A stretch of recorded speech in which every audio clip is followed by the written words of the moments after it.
Chapter 1634 Tian Yi's Growth. Chapter 1634 Tian Yi's Growth. After Tian Yi left home to gain experience in the primal expanse, the primal monarch secretly followed him, having nothing better to do. Of course, since this was Tian Yi's first time exploring alone, he also felt a little worried for him. However, the primal monarch's worries were quickly relieved once he saw how quickly Tian Yi adapted to the primal expanse. While his cultivation as a bronze immortal was respectable in the primal expanse, it was far from sufficient for him to be reckless and careless. Tian Yi didn't have any big ambitions, and wanted to complete his chaotic heart as soon as possible, which he set as his primary goal. He traversed the primal expanse in search of treasures, dominating nearly every territory he encountered. Tian Yi's presence quickly spread throughout the primal expanse like wildfire, and within a few years, nearly every powerhouse there had heard of the human causing havoc in their territories. A human who can cultivate and use his powers? Bullshit. There's no way such a human exists. What? This human has a chaotic heart? Are you sure he's really human and not just a predator in disguise? Most of the powerhouses refused to believe that a human could create such chaos in their world, especially when every human before him had been unable to adapt to their chaotic essence. However, some had their interest piqued and left their territories to seek out this human they had been hearing so much about. After another decade, it was all but confirmed that Tian Yi was real, and he was growing at such a tremendous rate that he could pose a threat to even the powerhouses in the primal expanse if given a few more decades. Tian Yi quickly became a presence that could not be ignored, prompting predators across the primal expanse to attempt to either tame or kill him. However, every failed attempt only made Tian Yi stronger. Eventually, Tian Yi became so powerful that it took several powerhouses just to face him on equal footing. Fuck. Where's the primal monarch? Why isn't he doing anything about this human when his world is being flipped upside down? The natives of the primal expanse were puzzled by the primal monarch's silence. Normally, whenever a situation threatened the balance of the world, or someone caused excessive chaos, the primal monarch would intervene. Yet he was nowhere to be seen. This made some wonder if something had happened to the primal monarch. However, after 100 years had passed since Tian Yi first appeared in the primal expanse, he vanished as suddenly as he had arrived. Unbeknownst to the natives, Tian Yi had returned to the primal monarch's home. How was your experience in the outside world? The primal monarch asked upon Tian Yi's return, pretending as if he hadn't been watching him the entire time. It was a little scary at first with the amount of beasts trying to kill me, but once I got used to it, it was pretty fun. Tian Yi laughed out loud. Is that so? Let's see how many chaotic hearts you've managed to form in the last 100 years. After a quick examination, the primal monarch was surprised to sense 4 chaotic hearts within Tian Yi's body. 4 chaotic hearts in 100 years, huh? Not bad, considering that even the strongest predators in the primal expanse only have 6 after millions of years. Not only did Tian Yi acquire 4 chaotic hearts, but his cultivation even reached Golden Immortal in 100 years. What should I do now?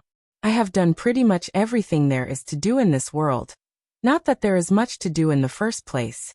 Well, do you have any interest in owning your own territory? The primal monarch asked. Not really. I just don't see the appeal of owning a territory. Unfortunately, there isn't much for you to do in this world. In the first place, the primal expanse wasn't created for humans. As for the rest of us, we live to increase our strength and expand our territories. We thrive off growth and preying on the weak. If there's nothing to do, I can simply create my own entertainment. For example, I can bring human entertainment into this world. Tian Yi suggested. However, the primal monarch shook his head and said, that won't work. What you humans find entertaining is meaningless to us. Just as owning territories holds no appeal for you, we find human culture dull and uninteresting. Tian Yi sighed. This is why I didn't mind remaining as a mortal and living only 100 years. The primal monarch fell silent for several moments before asking, have you ever thought about returning to your home, the human world? Tian Yi looked at the sky and responded in an oddly calm tone. I have. Many times, in fact. However, even if I were to go back, I wouldn't know what to do. Furthermore, he looked at the Primal Monarch directly in the eyes and continued, although I was born in the human world, I grew up in this world, and my family is also here, so this world is my home. The Primal Monarch laughed out loud and said, that's heartwarming and all, but you don't belong here. Now that you're all grown up and have the power to survive without my help, I think you should go back to the human world. You seem eager to send me away. Why? Tian noticed this and inquired with a deep frown, feeling like he was being abandoned by his family for a second time. The Primal Monarch shook his head and said, this world is more complex than it appears. Also, there's nothing left for me to teach you, and unless you want to die of boredom in this world or spend the rest of your life fighting the natives of this world, it only makes sense for you to return to your original world. In the first place, I never expected you to remain in this world by my side forever. I took you in and helped you grow so that you could one day return to your world and become living proof that this heaven isn't omnipotent, and its will could be defied.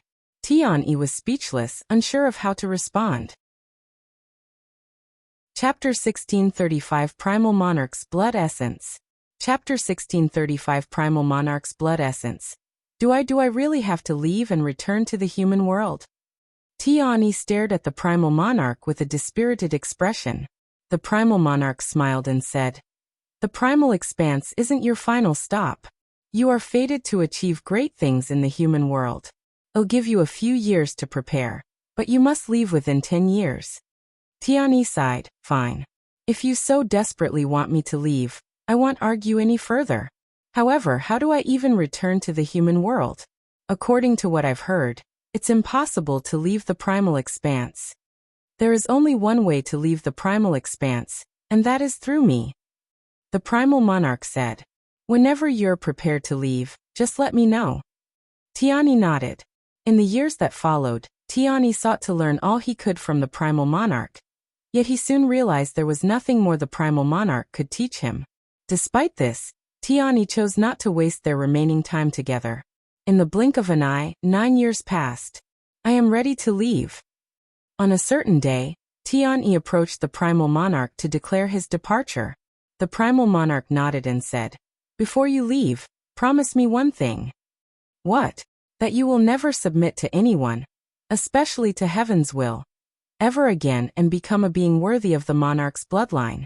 Also, don't come back to the Primal Expanse unless you have fully awakened my bloodline.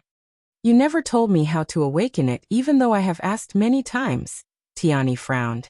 Because you didn't need such knowledge back then.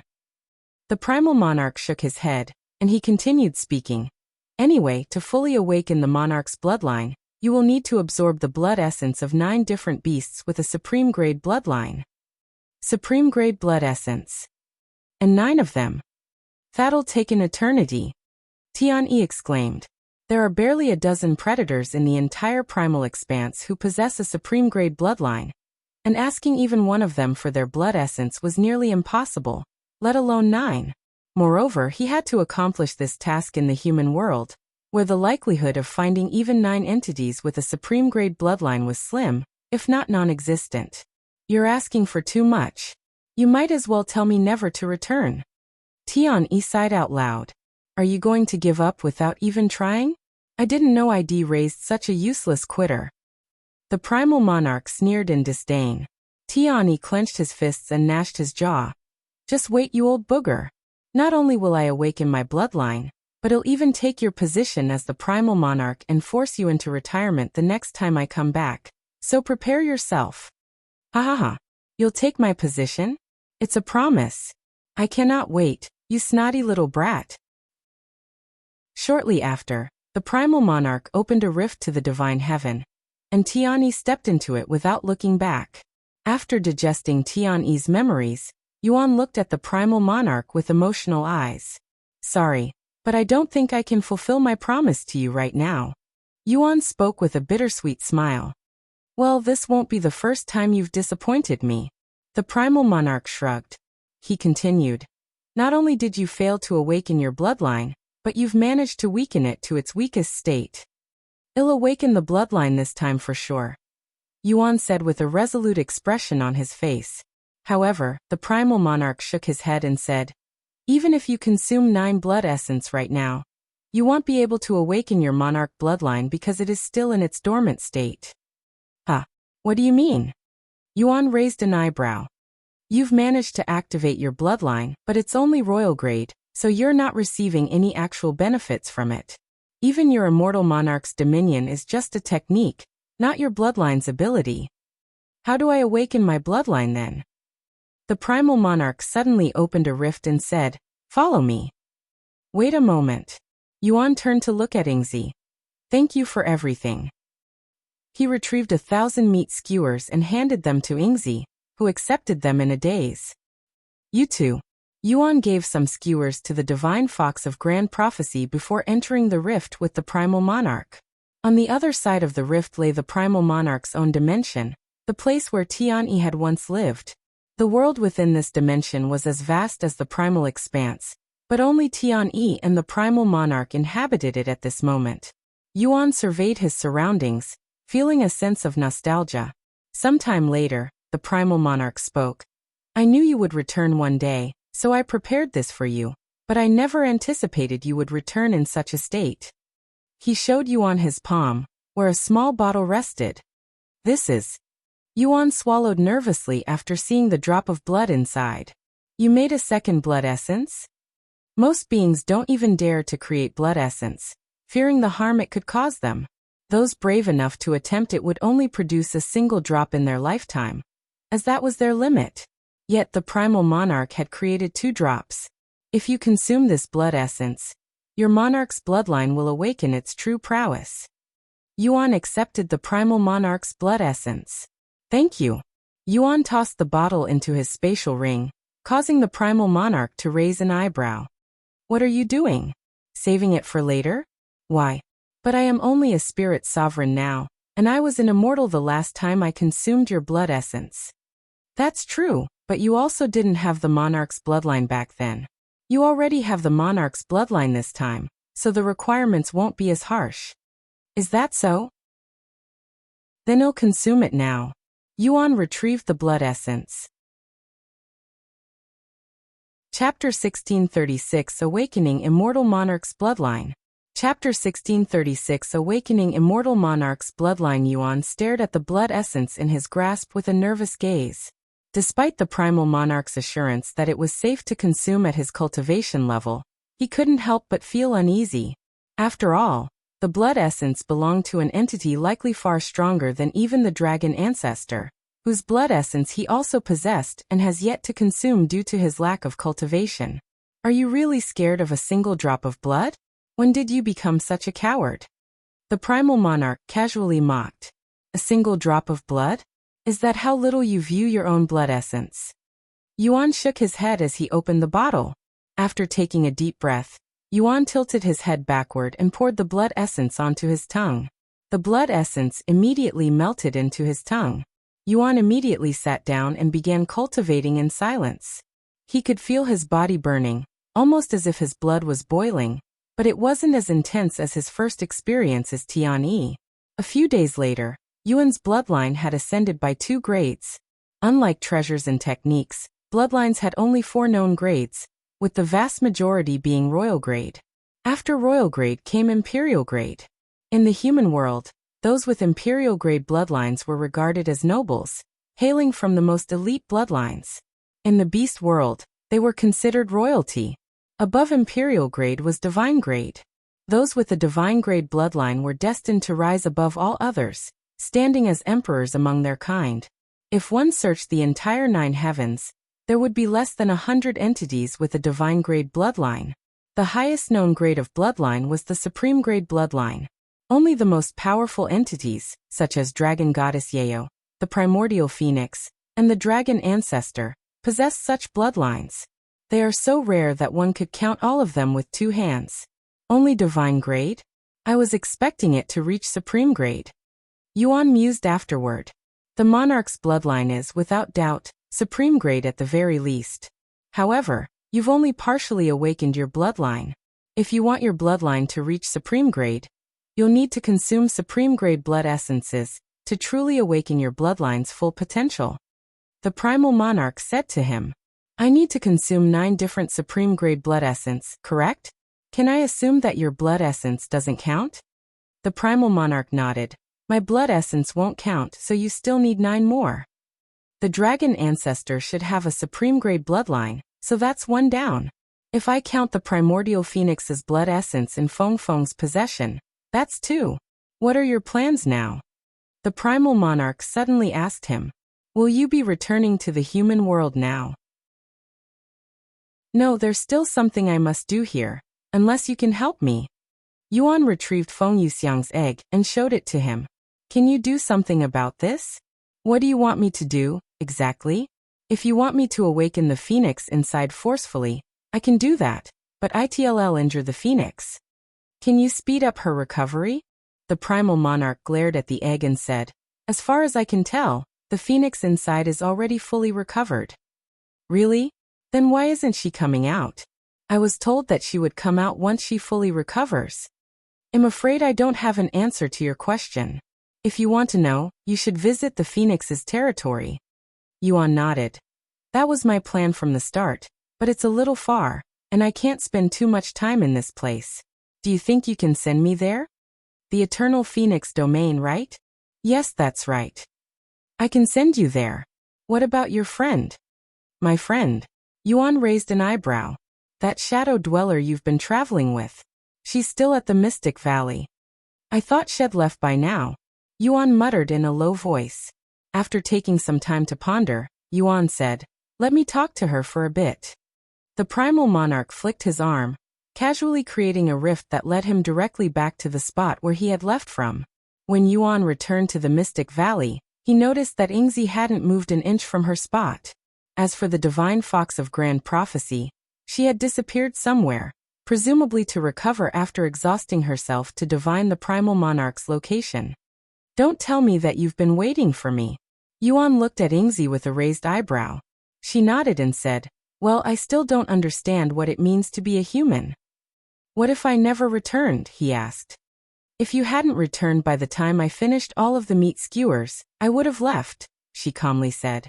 Yuan glanced at the number of meat skewers Yingzi had left. He had been gone for 5 days. Yet she had only eaten a little over 100 skewers. It was clear to him that she had purposely slowed down, waiting for his return. Well, I am going to visit the Eternal Phoenix domain now. Want to come along?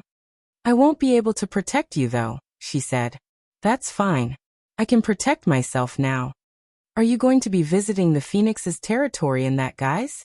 They'll attack you before you can even get close. The Primal Monarch suddenly said to him. You're right, and pretending to be a phoenix is too risky. If I cannot be a dragon or a phoenix, I might as well go there as a human. Yuan deactivated his transformation for the first time since he came to the primal expanse, and his human scent immediately started to fill the air. The primals within the Mystic Valley quickly picked up his scent, and immediately began rushing toward his location. Despite the approaching threat, Yuan remained calm.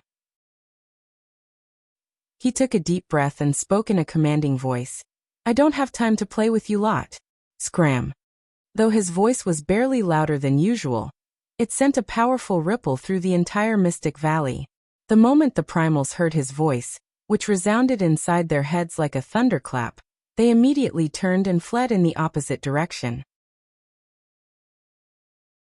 Chapter 1637 Forbidden Technique. Chapter 1637 Forbidden Technique. I'm ready to visit the Eternal Phoenix domain, Yuan said to the Primal Monarch after chasing away the primals.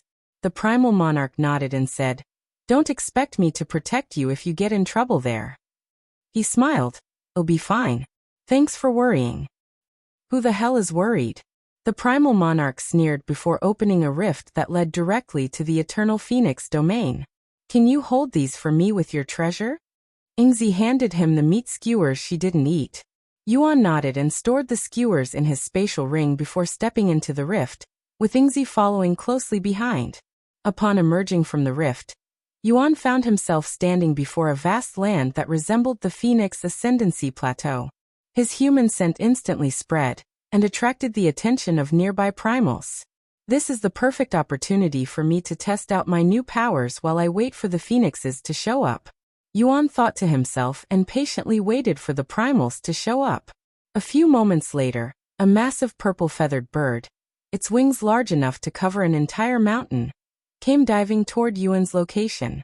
This bird exuded an aura equal to that of a divine emperor cultivator. Yuan calmly gazed at the incoming bird. Once it was close enough, Yuan muttered in a nonchalant tone, "Die." In the next moment, the bird's movements suddenly slowed, and then without warning, it began to fall lifelessly, plummeting straight into the ground. Yingzi's eyes widened in shock as she witnessed Yuan kill the primal with nothing more than a simple voice command. So it actually works. Yuan mumbled to himself.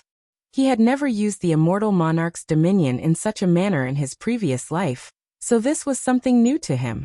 More primals appeared shortly after, but they also dropped like flies as Yuan commanded them to die with nothing more than his voice. Although this power initially seemed limitless, Yuan began to feel fatigued after killing several more primals in this manner, and it was mental fatigue that couldn't be healed even with his powerful soul cultivation technique. It was also apparent that the stronger his target, the more it drained his energy and exhausted him. Let's try something else now. Yuan suddenly made a grasping motion toward the corpses scattered on the ground and muttered, "Condense." In response, the corpses began to disintegrate into their purest form, spiritual energy, before condensing and forming what is known as a monster core. In the primal expanse, entities do not leave behind a monster core because they cultivate through their chaotic heart. Yet, Yuan had managed to transform their corpses, their very chaotic hearts, into monster cores through his unique power. Absolute core creation, rank, celestial. Mastery level, max description. Allows the user to create perfect monster cores from beast corpses. What is that? Yingzi asked as she stared at the monster cores with a curious gaze. This was her first time seeing a monster core. The primals and predators in the human world don't have chaotic hearts. Instead, they have a monster core, which you're looking at right now. Yuan explained. They don't have chaotic hearts. Yingzi muttered in disbelief, unable to fathom such a possibility, as it was impossible for them to survive without a chaotic heart. Do you want it? Here you go. Yuan tossed the monster cores to her. Once the monster cores were in her grasp, Yingzi inspected them with great interest. Meanwhile, Yuan shifted his focus to the approaching primals. Although I can't turn them into monster cores while they are still alive, I can do this instead. When his next target was close enough, Yuan pointed 2 fingers at it and muttered, "Extract."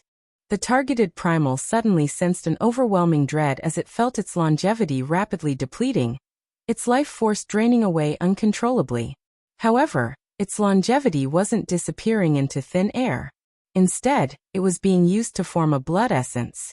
Sure enough, just moments later, Yuan successfully extracted the primal's blood essence. Forbidden blood extraction, rank, celestial. Mastery level, max description. Forcefully extracts blood essence from your target.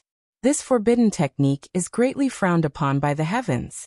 Using this technique may invoke heaven's tribulation. Yuan swallowed nervously at the description. A technique that could invoke heaven's tribulation just by using it? Luckily, I am still in the primal expanse, where heaven has no influence. Yuan thought to himself.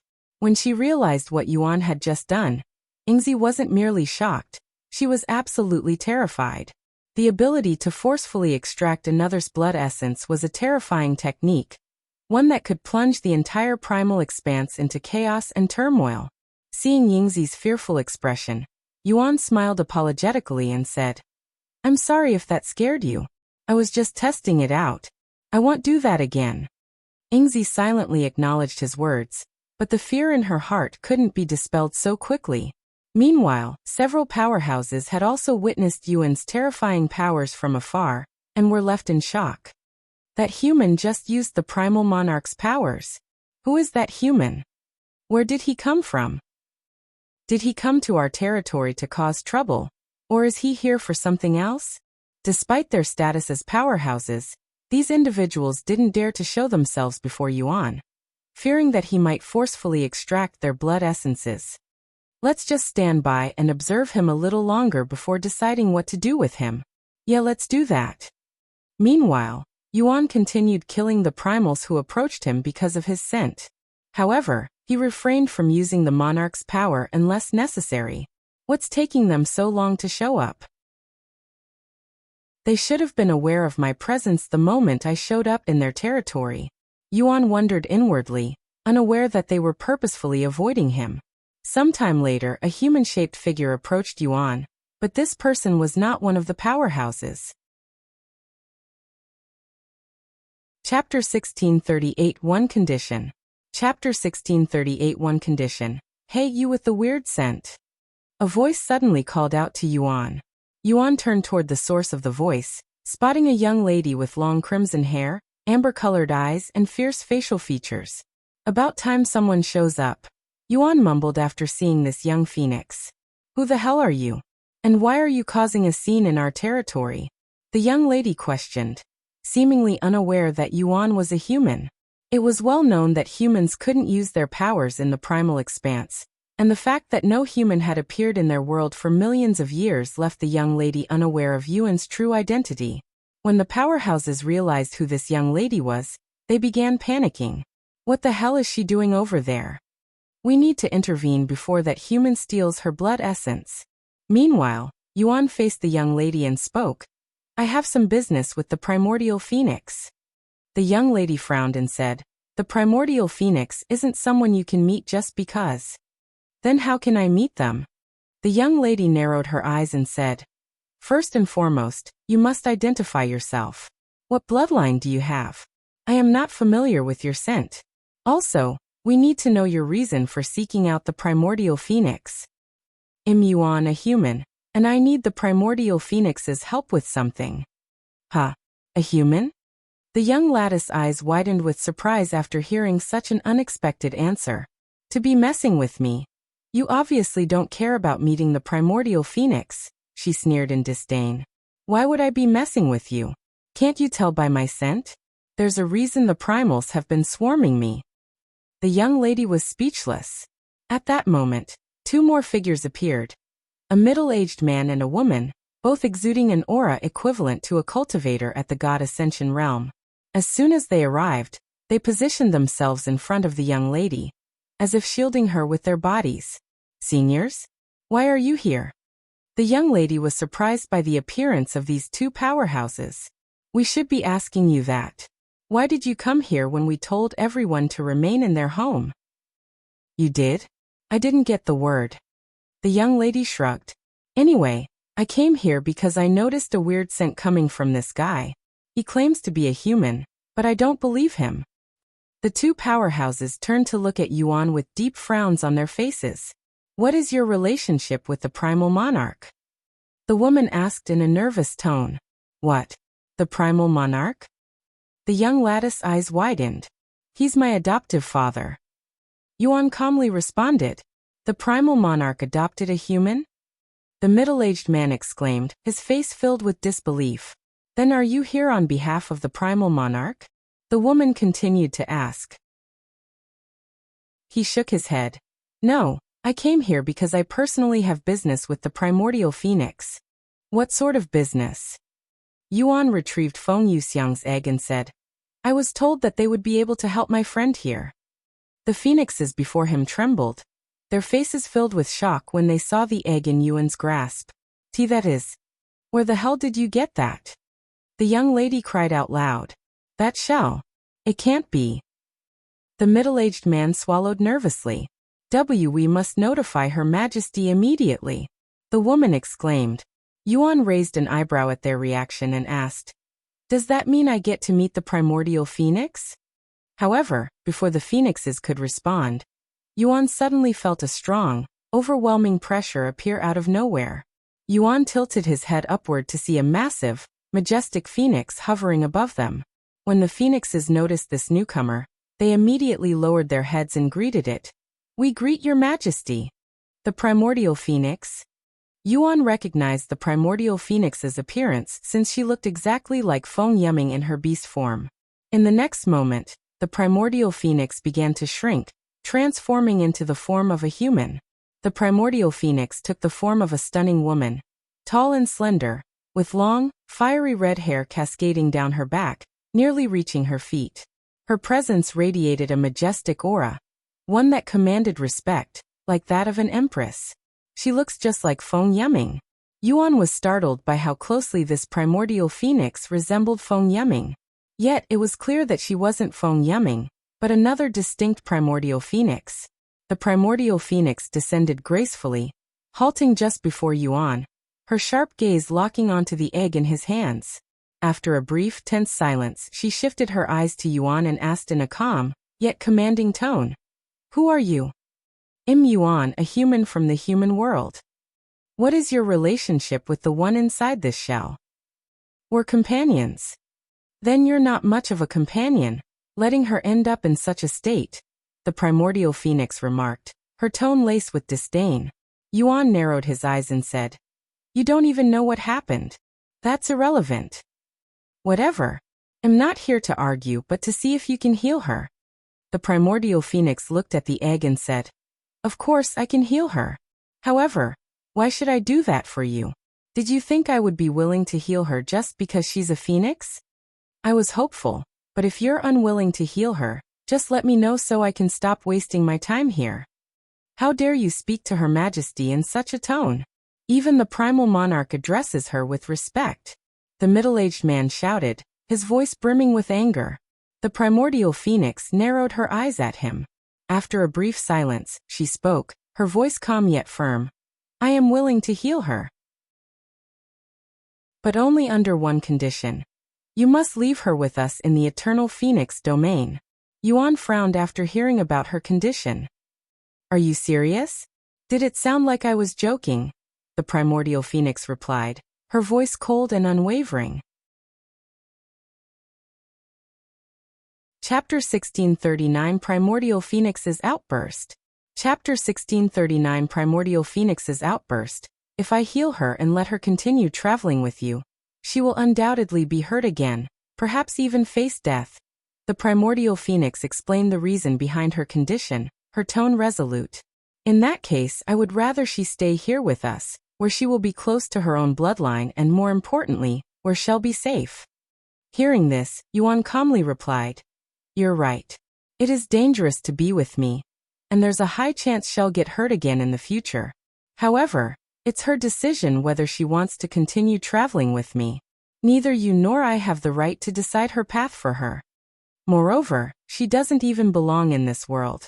It's unreasonable to ask her to stay." "You speak so confidently despite knowing nothing." The primordial phoenix sneered. "Why don't you enlighten me then?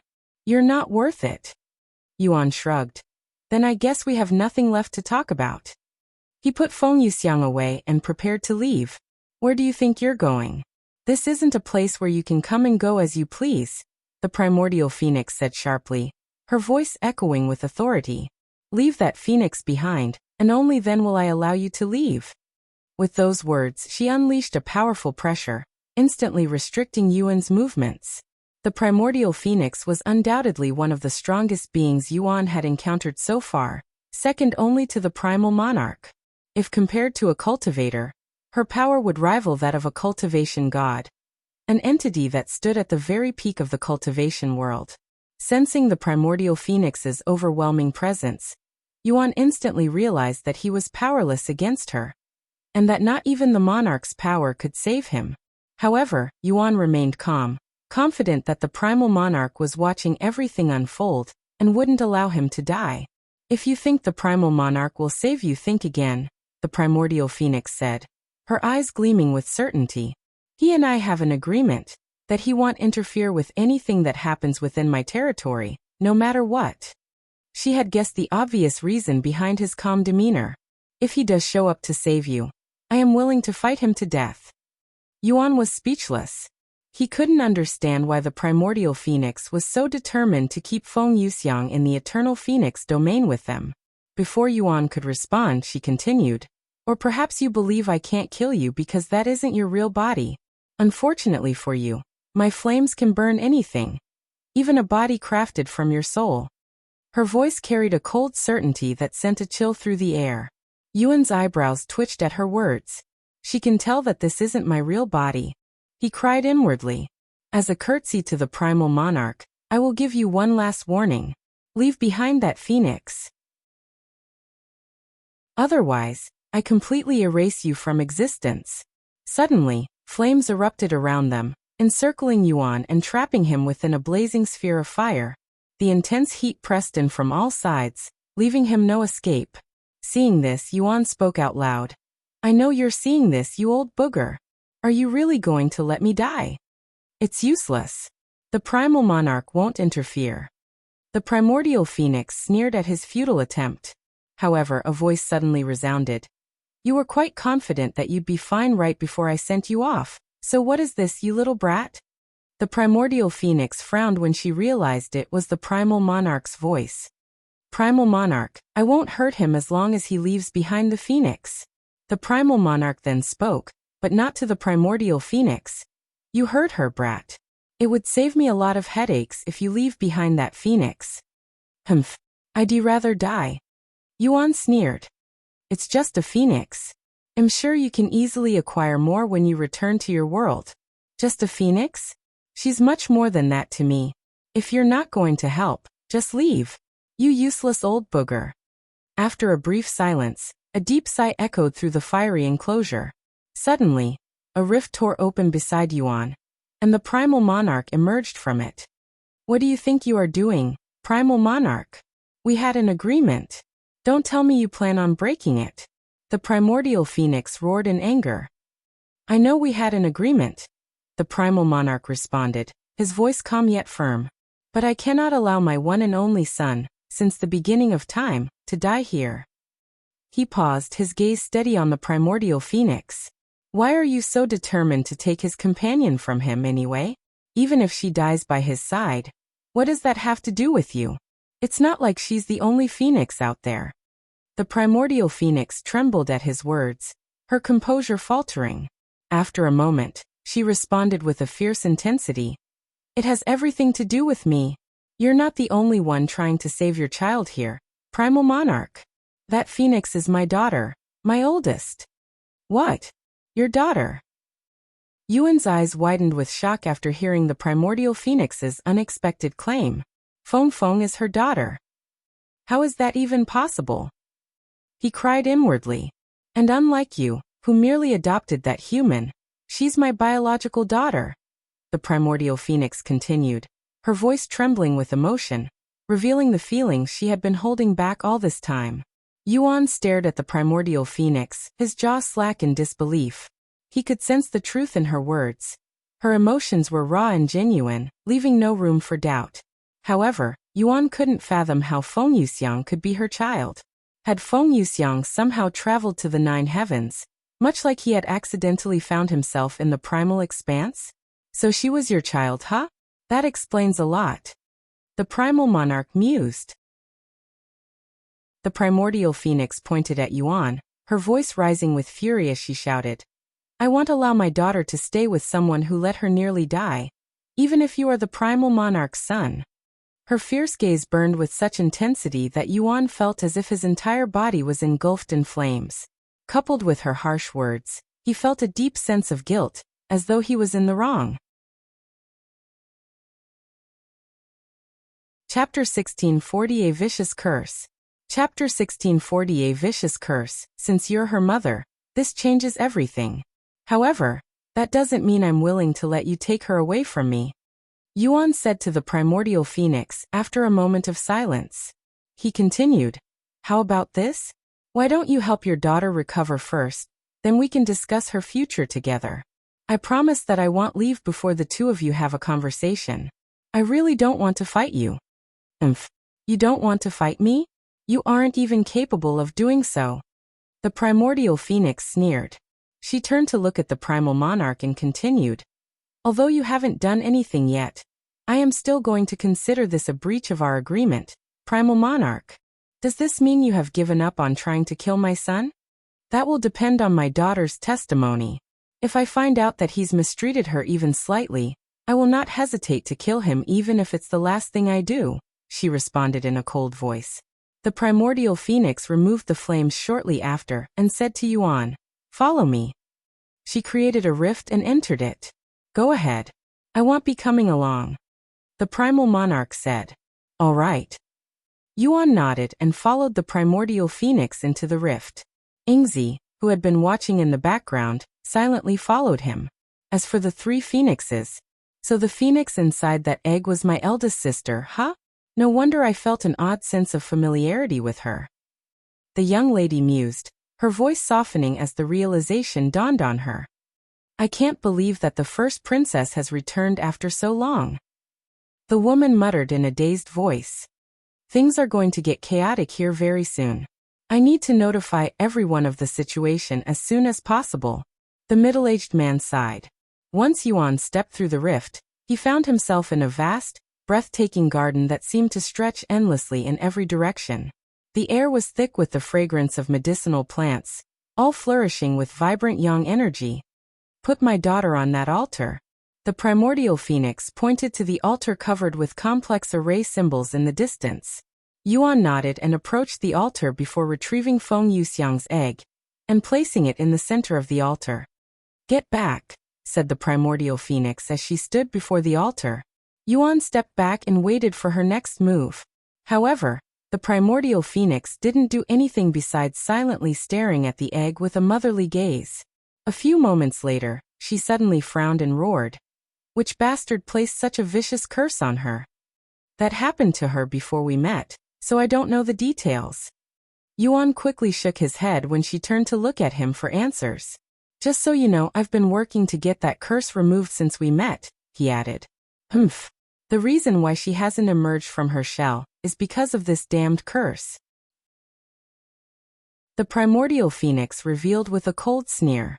Unfortunately, I cannot do anything until we completely remove the curse, or I risk injuring her, even killing her. Do you have a way to remove the curse? Yuan asked. We can remove the curse with the help of a treasure. However, we don't have that treasure at our territory. But you know where it is, right? The treasure is called the Sacred Chalice of Purification, and it is in the possession of those annoying dragons at the Divine Dragon Sanctuary, she said. The Divine Dragon Sanctuary? Yuan didn't expect to hear this name again. It's a rank 1 territory, one that rivals our Eternal Phoenix domain, controlled by the dragon race. The primordial phoenix sighed, her frustration evident. I would retrieve the treasure myself, but doing so would undoubtedly spark an all-out war between our territories. I can get the treasure. Yuan suddenly volunteered. She looked at him and sneered. You? What can you possibly achieve with that level of cultivation? Your monarch's power is useless against those whose strength far exceeds your own. Her tone was sharp, dripping with condescension. Must everything be solved with violence and force? Yuan shook his head. He proceeded to transform, revealing his dragon form to her. You. The primordial phoenix's frown deepened as she sensed the unmistakable scent of a dragon exuding from his body. This was the first time such a scent had breached her sacred territory, her private sanctuary. Her displeasure was evident, her gaze hardening with irritation. I'll go there as a fellow dragon, Yuan said with a calm smile, ignoring her displeased glares. Even if you go there as a dragon, it won't do you any good, the primordial phoenix scoffed. The Sacred Chalice of Purification isn't just any treasure, it's one of their most valuable, revered as sacred. It has never left their territory before, and they guard it like their life depends on it. That does sound troublesome.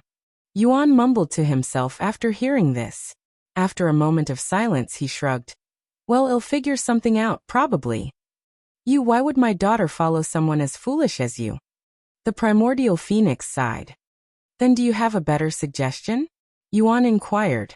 The primordial phoenix remained silent. Eventually she said, even the primal monarch might not be able to acquire the treasure from them without a fight, so I really have no idea how you're going to do it. However, it's still better than suddenly going to war with them, not that I am afraid of them or anything like that.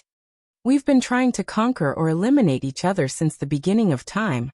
The primordial phoenix continued coldly. We've gone to war more than once, even for reasons far more insignificant than this. All we need is time to prepare, and that's exactly what we'll be doing while you do your thing. So don't worry. Even if you fail to secure the treasure, Well, strike when the time is right. Yuan swallowed nervously. The Primordial Phoenix's expression was deadly serious as she spoke of going to war with the dragons, all for the sake of reviving her daughter. Her resolve was unwavering, showing just how far she was willing to go for her child's life. Chapter 1641 Human from Back Then. Chapter 1641 Human from Back Then. I'll do whatever it takes to acquire the treasure. Just don't do anything reckless and foolish before I return. Yuan shook his head at the Primordial Phoenix's eagerness to go to war with the dragons. Who the hell are you to tell me what to do? The Primordial Phoenix sneered. She continued, 10 years. If you haven't returned with the treasure by then, we will go there and get it ourselves. 10 years? Yuan smiled inwardly after hearing this generous number. I only plan to stay in this world for another year at most. As if I need 10 years. All right. 10 years. He agreed to her terms. Anyway, I will need some time to prepare before I head to the Divine Dragon Sanctuary. If I go there in my current state, with an incomplete chaotic heart, they will definitely suspect my identity. The Primordial Phoenix narrowed her gaze on him, seemingly pondering something. Since you brought my daughter back to us, we will assist you in that regard, she suddenly said. Really? Yuan wasn't expecting this at all, and was pleasantly surprised. It's only a single chaotic heart, and it's your first, so it won't take much effort. Then I will take up on your offer, Yuan said. By the way, I have been meaning to ask you this, but how did Feng Feng, your daughter, end up in the human world? Are you seriously asking me that? Do you even know anything about the primal expanse? Are you really the primal monarch's son? The Primordial Phoenix suddenly bombarded him with questions. Now that you mentioned it, I don't really know much about the primal expanse. Yuan suddenly came to this realization. Despite spending over 100 years in the primal expanse, Yuan hadn't taken the time to learn much about its intricacies. Instead, he had devoted nearly all his focus to training. I never anticipated that I would be leaving the primal expanse so soon back then, so I never really paid attention to the world, and that old booger never told me much about the world either. Yuan sighed inwardly. Did the primal monarch really not tell you anything about our world? How long have you been living in the primal expanse? The Primordial Phoenix asked. I came to the primal expanse by accident a little over a year ago, he said. Only a year ago? And you'd become the primal monarch's son in that little time? Something isn't adding up here. The Primordial Phoenix frowned. It's a little complicated, but this isn't my first time to the primal expanse. Elaborate. Since she's Feng Feng's mother, I guess telling her the truth is fine. She'd find out eventually anyway. With that in mind, Yuan explained his situation to her. I lived in the primal expanse for a little bit in my previous life, he calmly explained. The Primordial Phoenix's eyes widened after hearing this. Your previous life? Reincarnation. Wait a minute. The Primordial Phoenix suddenly began approaching him, her movements graceful yet deliberate. When she stood directly in front of him, she leaned in, bringing her face so close to his that their lips were just a breath apart, almost touching. Her gaze was fierce, searing into his face with such intensity that it felt as though her eyes alone could burn him. The heat of her presence was almost overwhelming, like a fire just beneath the surface. After a tense moment of silence, she abruptly stepped back, her eyes widening in shock as she cried out. Why you? No wonder you felt so familiar. You're that human from back then. The one who appeared out of nowhere and caused chaos in the primal expanse for 100 years before vanishing just as suddenly. Her voice was filled with both recognition and disbelief. You know me, Tian? Yuan asked, his brow furrowing as he tried to recall the Primordial Phoenix from Tian's memories. However, he had fought so many phoenixes during that time that it was impossible to pinpoint her for certain. Who in the primal expanse hasn't heard of you back then? The Primordial Phoenix sneered. Though I never met you personally, I heard all about your so-called feats. How you went from territory to territory, beating up the owners individually. Her voice was laced with a mixture of disbelief and frustration, as she recalled the stories of his chaotic past. As a matter of fact, you also made a mess in the Eternal Phoenix domain back then. the primordial phoenix continued, her voice rising with frustration. Unfortunately, I was away when you invaded our territory.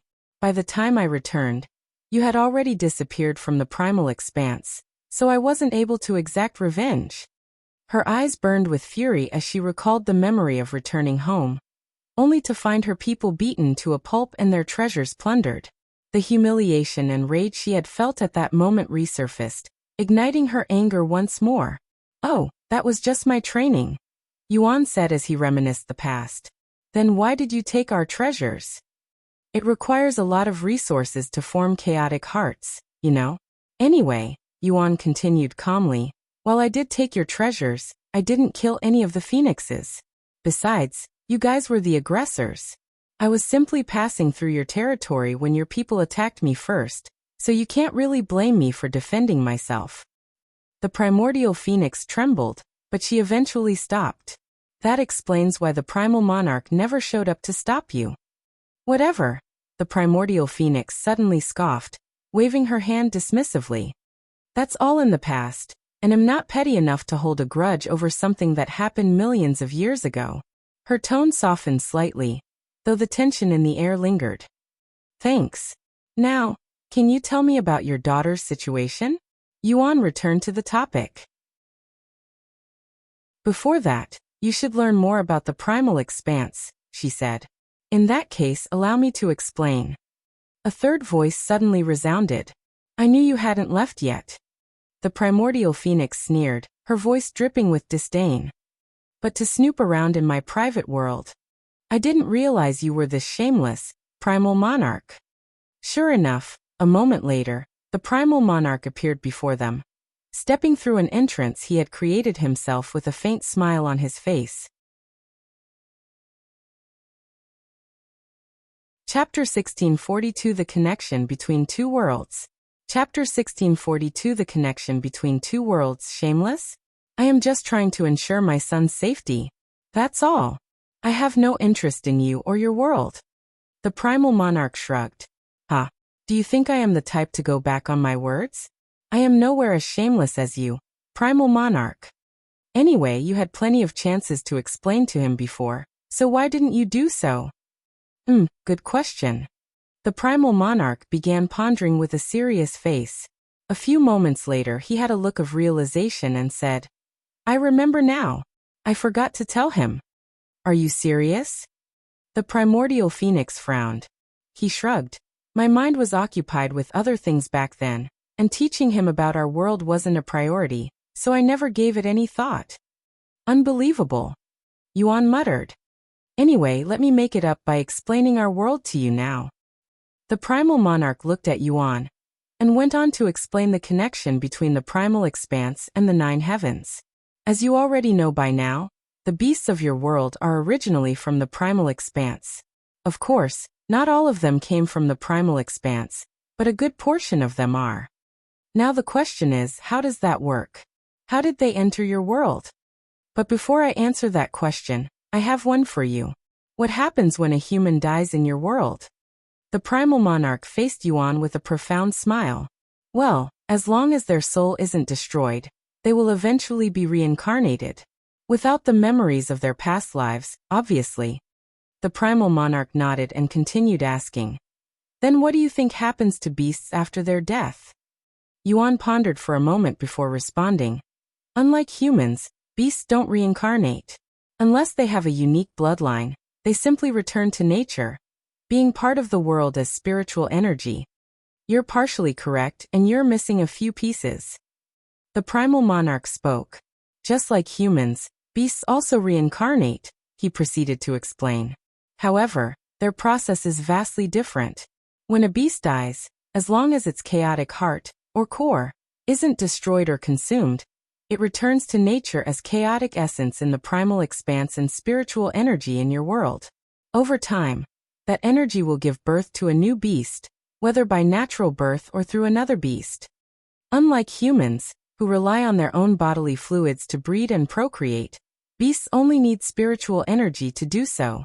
There are 2 ways they acquire this energy, by receiving it from another being, or by absorbing the natural energy around them. Most prefer to use nature's energy, as it is both the most convenient and abundant source. However, those who wish to maintain or strengthen their bloodline's purity and strength typically acquire it from another individual. Yuan absorbed the information with a serious expression, carefully processing every word. When the Primal Monarch mentioned the beast's method of breeding through spiritual energy, Yuan's thoughts drifted to Lan Yingying, and how she had requested his spiritual energy to conceive her future child. While it wasn't unheard of for beasts to conceive using a human's spiritual energy, it was incredibly rare due to the unpredictability of the results. The fusion of human and beast energy often led to unforeseen complications, making such occurrences highly unusual and risky. However, there are special races that can conceive with a human spiritual energy without any complications, and Lan Yingying belongs to that category. Now then, let's finally get to the main topic, the Primal Monarch said suddenly. In the primal expanse, for reasons still unknown, when beings here perish, they don't always return to nature as chaotic essence. Instead, they sometimes transform into spiritual energy and drift into your world, where they are reborn. Huh. Yuan's eyes widened at this information. He looked at the primordial phoenix and muttered, "Does that mean your daughter died in the primal expanse and was reincarnated in the human world?" She nodded. "Yes, but due to our unique bloodline, our reincarnation process is somewhat identical to that of humans. For instance, when a human reincarnates, they will always return as humans. If I were to die right now, I would eventually come back as a primordial phoenix. However, if there are no interferences, a dragon could reincarnate as a snake or even a pig in their next life. In simpler terms, we will naturally retain our core identity and bloodline no matter how many times we are reborn, as long as there are no interferences. Therefore, no matter how many times she dies, my daughters will always be my daughter." "I see," Yuan muttered. "By the way, if you didn't know, the primal expanse existed long before the human world even came into the picture." The Primal Monarch suddenly said, "I have another question. If a beast dies in the human world, is there a chance that they could return to the primal expanse?" Yuan asked. "No. Once one leaves the primal expanse, they will never return, at least not in that fashion. Of course, they can still return the same way you did. How often does that happen? As often as humans show up. Also, if a beast without a chaotic heart visits the primal expanse, it will be as powerless as a human. After all, only those with a chaotic heart or the monarch's bloodline could cultivate and utilize chaotic essence. That explains why I am able to use my powers even without a chaotic heart." Yuan mused to himself. That said, a beast born in the human world can still form a chaotic heart, so they're not completely hopeless. The Primal Monarch added. Sometime later, Yuan said, "I understand how the primal expanse and the 9 heavens are connected, but I still don't know why. Unfortunately, even I do not know why." The Primal Monarch shook his head. What about your bloodline? Just what exactly is the monarch's bloodline?" The primordial phoenix stared at the Primal Monarch with intrigue. Although the beings in the primal expanse understand and have accepted the Primal Monarch's powers, nobody knows how or why such a bloodline exists. Chapter 1643-6 in total. Chapter 1643-6 in total. What is the monarch's bloodline, huh? The Primal Monarch looked at Yuan with a profound smile on his face. After a moment of silence, he responded with a casual shrug, "No clue." "Huh." Yuan's face became dumbfounded. "I am the first of my kind, and it has been that way since the beginning of time. I do not know why I was born or my purpose. I merely exist." The primordial phoenix stared at the Primal Monarch with a pondering expression. As he had claimed, he had existed since the beginning of time before any other race was born. In fact, there are speculations that he had been created alongside the primal expanse itself, an ancient being intertwined with the very fabric of the world. No one truly knows the full extent of the Primal Monarch's power, as he has never revealed it. Throughout the ages, he has remained detached from worldly affairs, rarely interacting with its residents or intervening in their matters. He was a silent ruler, observing the world from a position so high that others could hardly comprehend it. His presence akin to that of a god. He also possessed an unrivaled ability that allowed him to command all bloodlines as if they were his servants, even those of the so-called purest and most powerful bloodlines. Due to his terrifying abilities, few dared to challenge him, allowing him to remain at the peak of the world since the beginning of time. You never questioned it or tried to find an answer? Yuan asked, his curiosity piqued. The Primal Monarch remained silent for a moment before shaking his head. I was curious during my earliest years, he admitted. But once I realized that knowledge wouldn't change anything, I have since stopped caring about it. Just what is so special about this human for the Primal Monarch to be so attached to him? The Primordial Phoenix wondered inwardly. The Primal Monarch was a godlike existence, one so far beyond the reach of most that even speaking to him seemed unimaginable. Yet somehow, a mere human had managed to pique his interest enough to not only be adopted as his own but also be granted his immense powers. It was simply incomprehensible even for someone as experienced and knowledgeable as the Primordial Phoenix. Sometime later, after their conversation ended, the Primordial Phoenix opened a rift, leading Yuan to the Eternal Phoenix Domain's primary residence, where most of the phoenixes dwelled.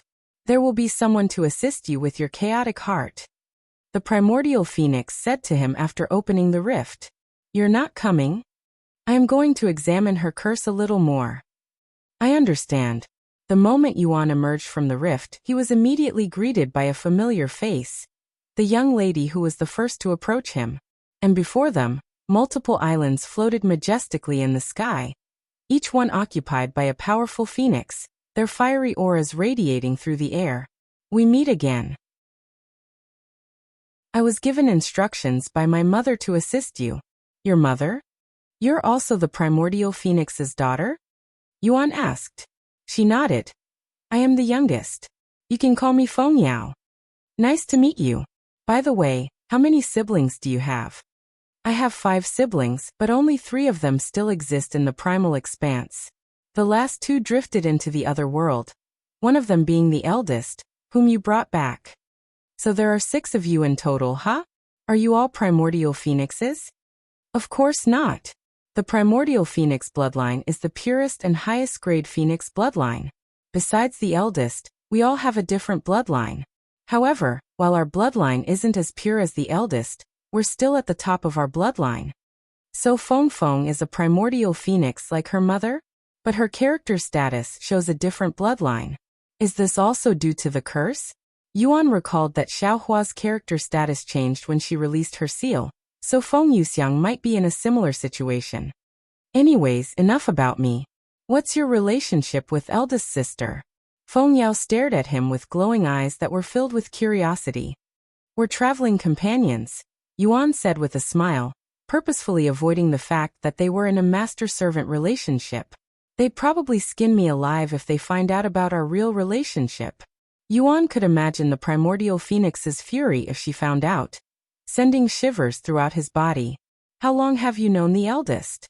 Feng Yao continued asking as they walked to their destination. We've only known each other for a few years. Huh? That little time? You're practically strangers. Yuan looked at her with raised eyebrows, but he refrained from commenting on her logic. What was she like when she still lived in the primal expanse? Yuan suddenly asked. Feng Yao shrugged and said, I was born long after she was gone, so I don't have the slightest clue. However, the others might know. You can try asking them later. I'll just ask the Primordial Phoenix later, he said. You're really something, you know? Feng Yao suddenly sighed. What do you mean? Despite being her daughter, I rarely see my mother, let alone speak with her. Feng Yao remarked with a hint of bitterness. I think you've spent more time with her than I have in my entire life so far. Seriously? Even though you all live in the same territory? What do you know? Mother spends most of her time inside her own world. Doing what? Increase her cultivation, which could already rival even the strongest cultivators in my world. No, she spends most of her time conceiving another child. It takes hundreds of millions of years for someone at her level to conceive a single child. After all, this doesn't include the time it takes her to absorb enough chaotic essence to begin the process, either. Yuan was left speechless by this revelation. Hundreds of millions of years for a single child. I suppose it would disrupt the balance of the world if such a powerful being could conceive too quickly. Yuan thought to himself. The stronger the being, the more time is required to conceive, a principle that applies even to humans. Compared to the primordial phoenix, Yingying's 1,000 years is almost laughably short. All right, we're here. Feng Yao said out loud once they reached their destination. Chapter 1644 9 Levels of Hell. Chapter 1644 9 Levels of Hell. Where exactly are we? Yuan inquired as they stood at the peak of a massive volcano. He thought they were going to feed him treasures to complete his chaotic heart. We're at the 9 levels of Hell Peak. What a terrifying name. Why did you bring me here? The primordial phoenix said you'd help me complete my chaotic heart. Were you expecting us to feed you treasures or something? You'll be forming your chaotic heart here. Feng Yao pointed at the raging flames inside the volcano. How does that work? Yuan asked with raised eyebrows. There are 9 floors in the 9 levels of hell, each floor engulfed in my mother, the primordial phoenix's flames, Feng Yao explained. If you temper your body within these flames, you'll eventually complete your chaotic heart. The deeper you go, the more intense the flames become, but the rewards will also be greater. Of course, they could have simply fed Yuan the necessary treasures to complete his chaotic heart. However, since the primordial phoenix couldn't kill him, she saw this as an opportunity to inflict some pain on him instead. Thus, this grueling method of tempering his body in the flames was chosen as a way to achieve his goal, while ensuring he endured some suffering in the process. Not petty enough to hold a grudge, huh? Yuan recalled the primordial phoenix's words and shook his head inwardly. Anyway, you're only a human, and your cultivation is also pathetically low. So even the first level might be unbearable for you. Feng Yao continued. That's why I'll give you this. She handed him a bottle that contained a single drop of blood inside. Phoenix blood. Yuan raised an eyebrow. My blood, to be precise. If you consume it, you'll have enhanced fire resistance for a short time, enough to endure the second level at most. It was only ordinary phoenix blood, but Feng Yao had a powerful bloodline. So even a single drop would be priceless in the 9 heavens. Your blood is only enough for the second level? Just how powerful are these flames? Yuan asked. What do you know? My mother is the most powerful phoenix in existence. Her flames can burn even someone with fire immunity. Is that so? Have you heard of Phoenix's Wrath? Yuan suddenly asked. Phoenix's Wrath? Of course I have. Why? How does it compare to the flames here? Feng Yao pondered for a moment before responding. The phoenix's wrath would only be as strong as the flames in the 4th level. The 4th level only? This place is no joke. Yuan swallowed nervously. If the pain he experienced from the phoenix's wrath was only as strong as the 4th level, he couldn't imagine how much pain he'd experience in the 9th level. All right, I'm going in, Yuan said a moment later. Don't bite more than you can chew. Feng Yao said. Yuan didn't say anything and jumped inside the entrance, diving straight toward the 2nd floor. Wah! I just warned him, and he didn't even consume my blood. Are all humans this reckless? Feng Yao was shocked when Yuan jumped straight to the 2nd level. As Yuan passed through the 1st level, a wave of intense heat washed over him, making him feel as though he had stepped into an oven. The air was thick with scorching energy, but to his surprise it wasn't painful, just overwhelmingly hot, like standing too close to a blazing fire. The moment Yuan stepped into the 2nd level, the intensity of the heat skyrocketed. It was fierce enough to scorch his skin in an instant, but despite the flame's strength, they couldn't burn him faster than his body could regenerate. His healing abilities kicked in immediately, restoring his skin as quickly as it was damaged, creating a relentless cycle of burning and regeneration. This is a great place to temper my body and increase my fire resistance, Yuan thought, his excitement growing as the flames continued their relentless assault. Perhaps I could even achieve fire immunity in this place. The burning sensation was excruciating, but it wasn't unbearable. Filled with determination, he sat down and began cultivating on the 2nd level. Wow, he's actually enduring the 2nd level right off the bat. I guess I underestimated him a little. Feng Yao mused, her interest piqued. Not only did the flames temper Yuan's body, but they also contained rich chaotic essence that gradually advanced his chaotic heart. However, the process was slower than he anticipated. It'll take years to finish my chaotic heart at this rate.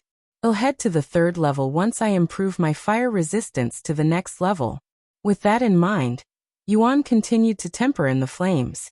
Sometime later, a figure appeared at the 9 levels of Hell Peak and landed right beside Feng Yao. Elder brother Mu. Feng Yao greeted this tall and handsome man with a respectful smile.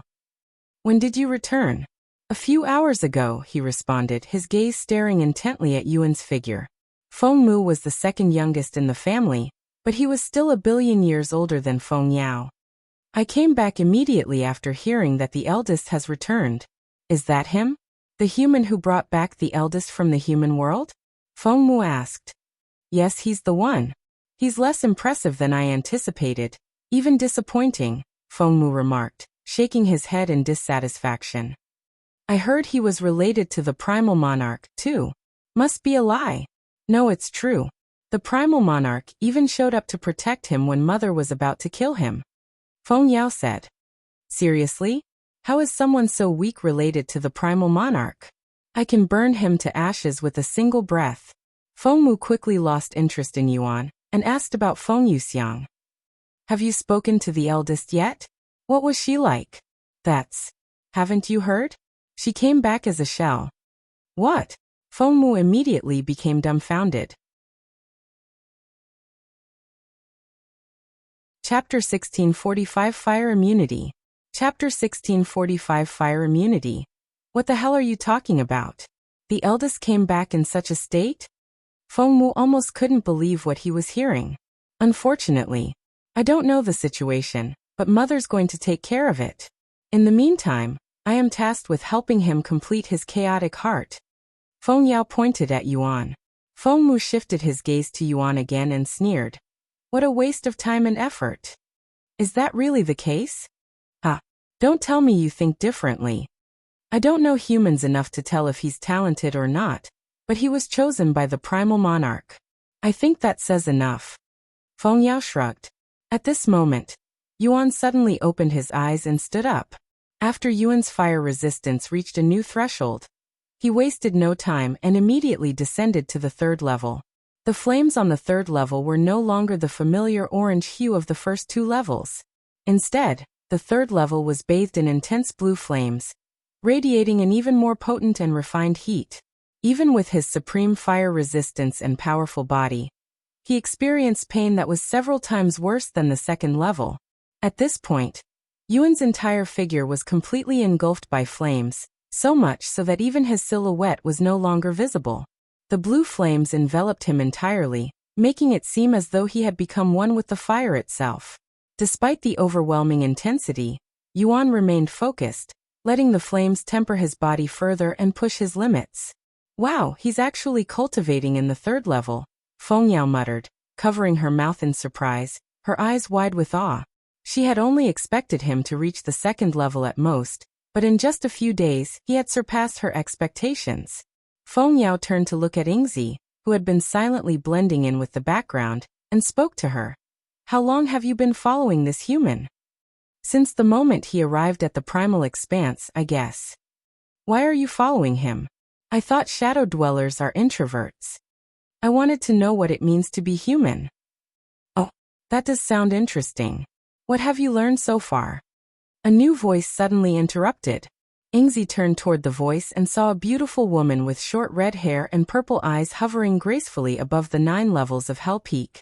Her presence was commanding, and the air around her seemed to shimmer with an ethereal glow as she watched the scene below with calm intensity. Elder Sister Liqiu. Both Feng Yao and Feng Mu bowed to her in a respectful manner the moment they noticed her presence. This newcomer was Feng Liqiu, the 2nd eldest in their family. After snapping out of her daze, Yingzi responded. Not much, but from what I've seen, humans are beings that grow exponentially fast. From my understanding, human growth varies from person to person. Feng Liqi said. Although I don't know how he compares with the rest of the humans in his world, he's definitely a lot better than the humans I've encountered in the primal expanse. Being the second oldest in the family, Feng Liki has lived for billions of years in the primal expanse, so she has encountered plenty of humans in the past. Have you spoken with mother yet, elder sister Liki? Feng Mu asked. Yes, but it was brief. Elder sister Liki, you've met the eldest before, correct? What was she like? Feng Yao suddenly asked after recalling Yuan asking her the same question. Elder sister, huh? Feng Liki closed her eyes and recalled her memories of Feng Yuxiang, which were billions of years old.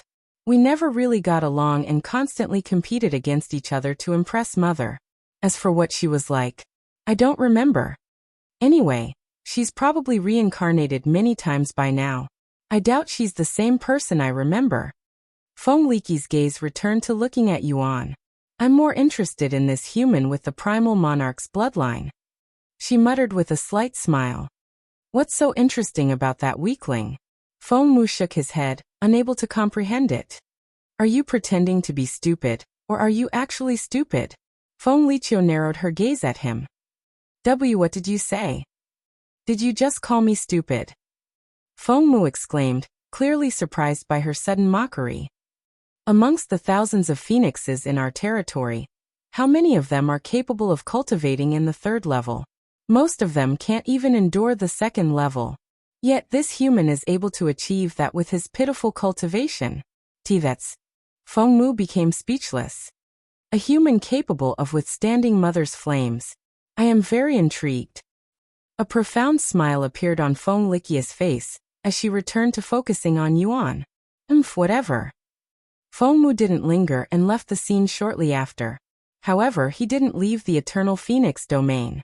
Are you going to stay here, elder sister? Feng Yao asked Feng Liqiu. I don't have anything else to do, so I might as well. I also want to see his limit. Huh.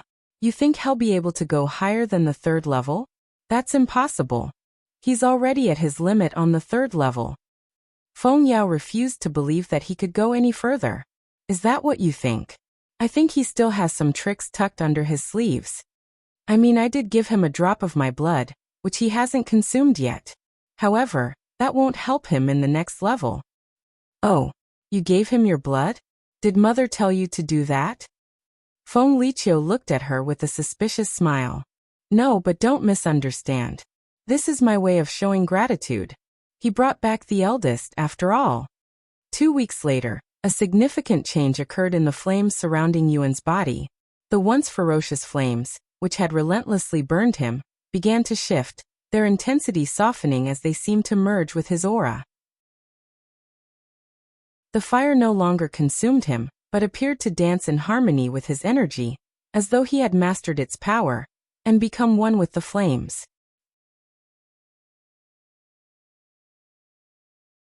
Chapter 1646 Completed Chaotic Heart.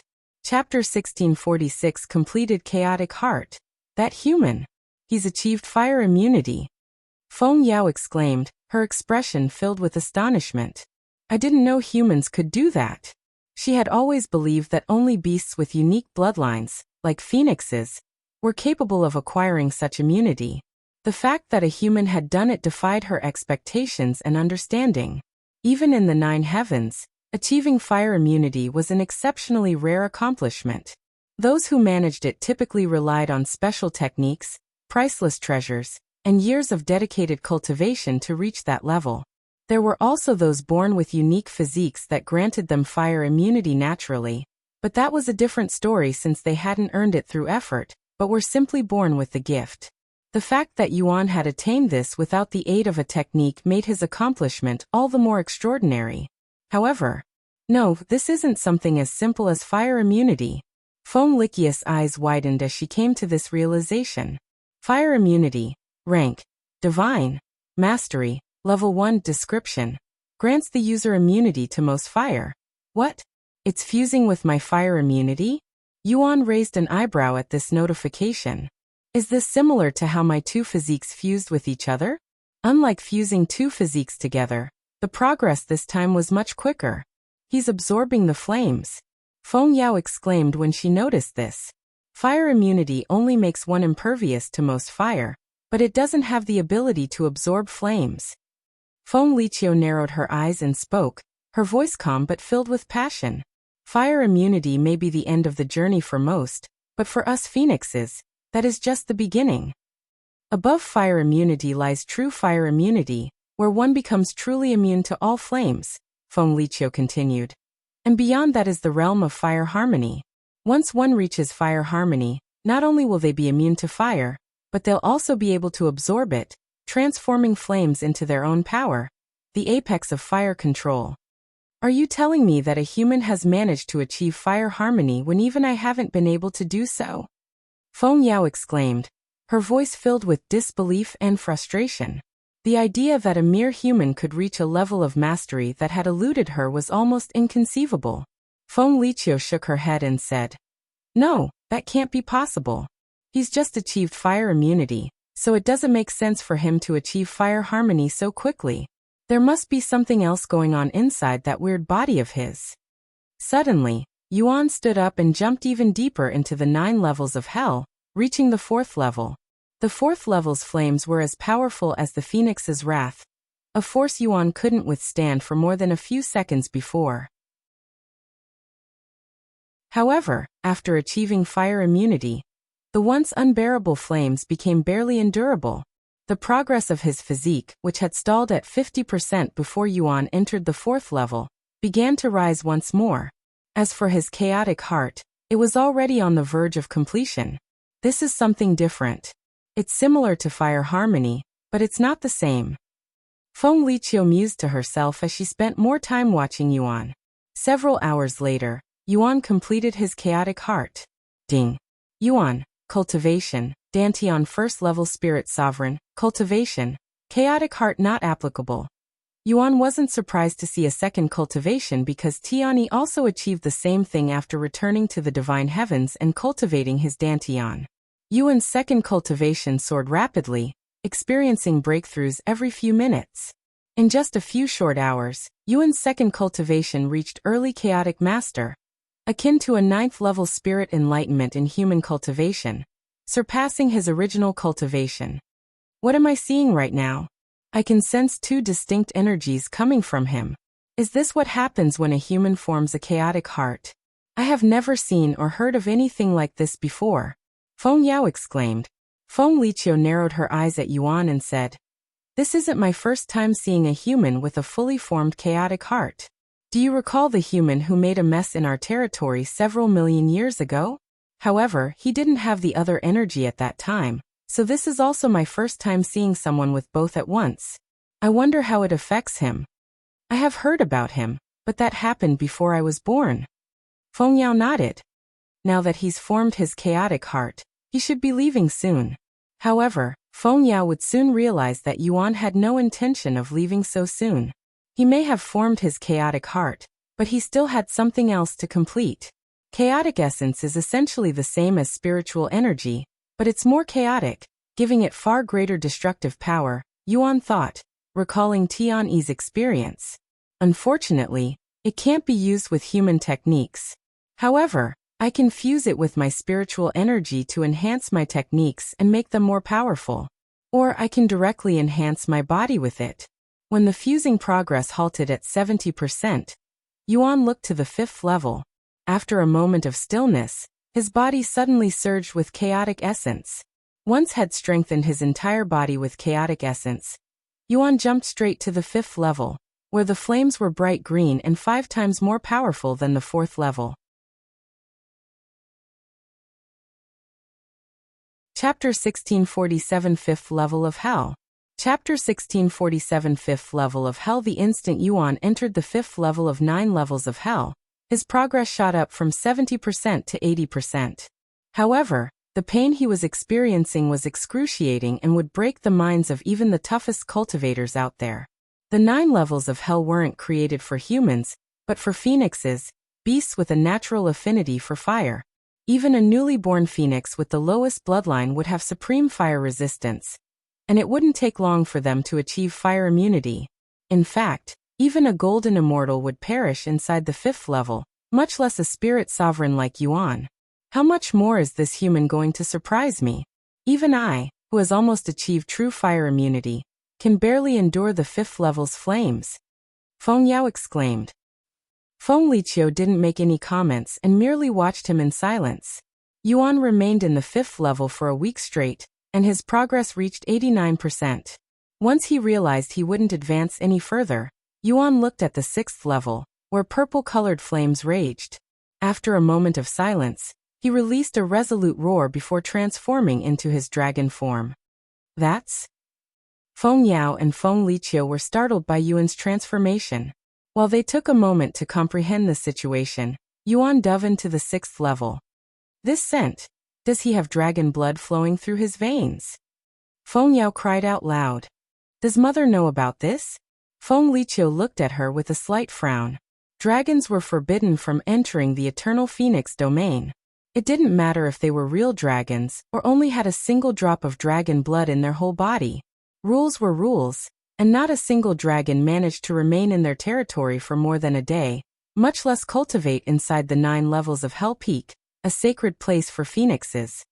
I don't know. Feng Yao vigorously shook her head. I was only told to bring him to this place. Once the nearby phoenixes noticed Yuan's scent, they immediately rushed over to the 9 levels of Hell Peak, thinking that a dragon had invaded their sanctuary. A dragon? In the center of the Eternal Phoenix domain?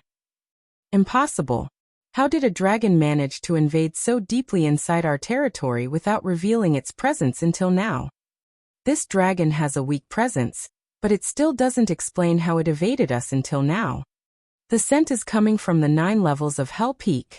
Don't tell me they're trying to sabotage our sacred place.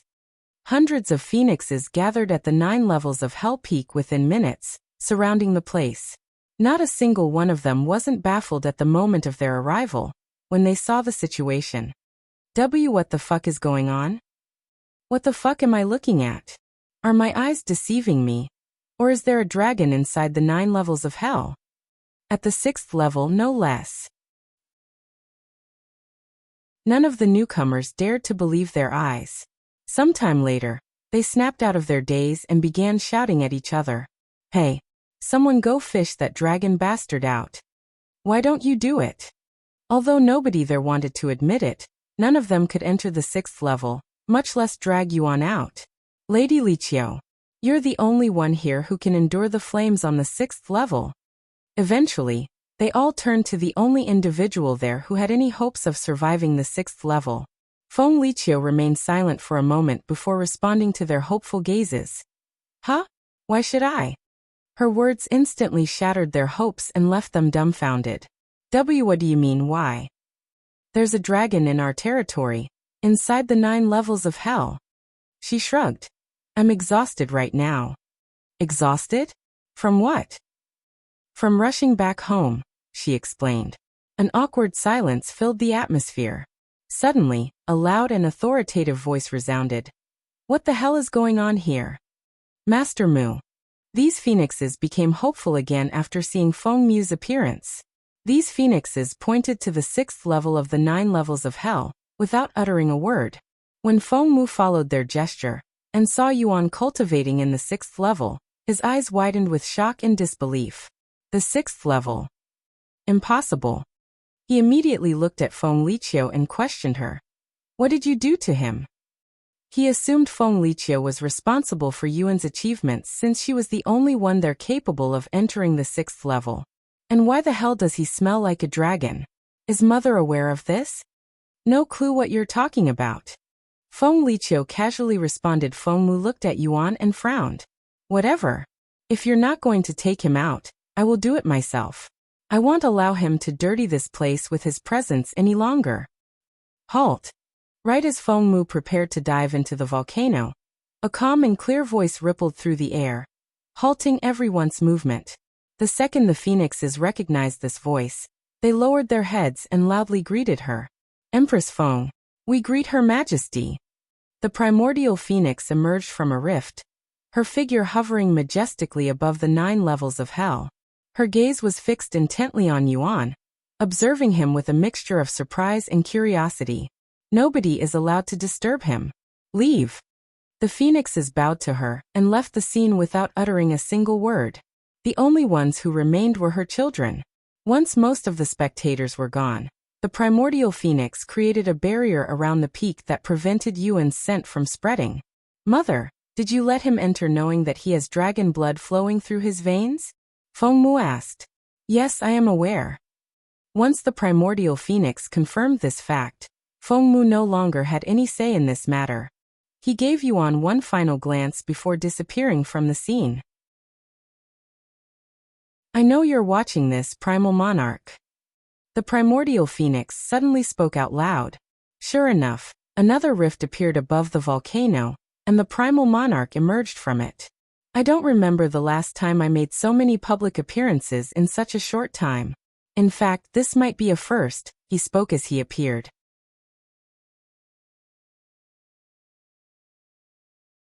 Chapter 1648 Impervious to Fire. Chapter 1648 Impervious to Fire, Primal Monarch.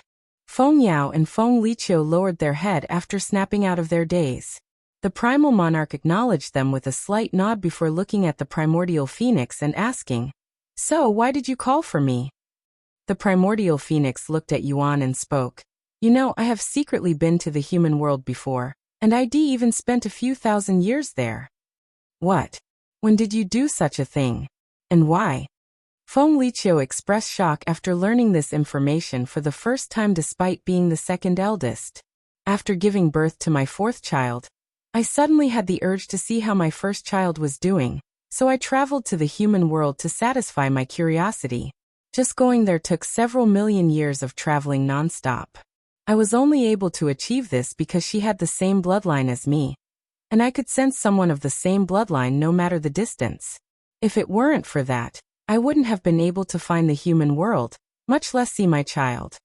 After arriving at the human world and confirming with my eyes that my first child was there, I spent several thousand years exploring the world. During my time there, I studied the humans, learning their customs and whatnot. Unfortunately, what stood out the most about humans was their insignificant strength. Even the strongest cultivators back then were laughably weak. The primordial phoenix recalled her experience in the divine heavens long before it was split. No matter how much potential they had, it didn't impress me even in the slightest. That's why I left their world so quickly. It was simply too boring, and I have already reunited with my first child, without her knowledge. However, this human cultivating inside my flames right now, he's different, and I want to know if you had anything to do with it, Primal Monarch. The Primal Monarch smiled and said, In essence, you want to know if I have anything to do with his abilities, correct? The primordial phoenix nodded. The Primal Monarch looked at Yejun and smiled. He may have my bloodline, but what he's displaying right now has nothing to do with it. It's something entirely different. I see. Why do you even care? The Primal Monarch asked. Just curious, she responded in a nonchalant manner. A few days later, Yejun's aura suddenly began to transform. The primordial phoenix and the others watched with anticipation. Yejun stared at the progress for several hours straight, hoping it would be completed without needing him to enter the 7th level. Realizing he needed stronger flames to complete his progress, Yejun turned his gaze toward the 7th level, where black flames roared ominously. These flames exuded a dangerous and oppressive energy, far more intense than anything he had encountered before. I will only be able to last a few seconds in the 7th level. Even with his godlike physique, fire immunity, and incredible regeneration, Yejun knew he would perish in the 7th level if he stayed longer than a few seconds. The sheer power of the black flames was beyond anything he had faced before, and even this estimate felt like a dangerous gamble. But despite the risk, Yejun was determined to finish the progress. He's looking toward the 7th level. Don't tell me he plans on going deeper? Does he have a death wish? Feng Yao swallowed nervously. Feng Liqiu narrowed her eyes, recalling her first time entering the 7th level.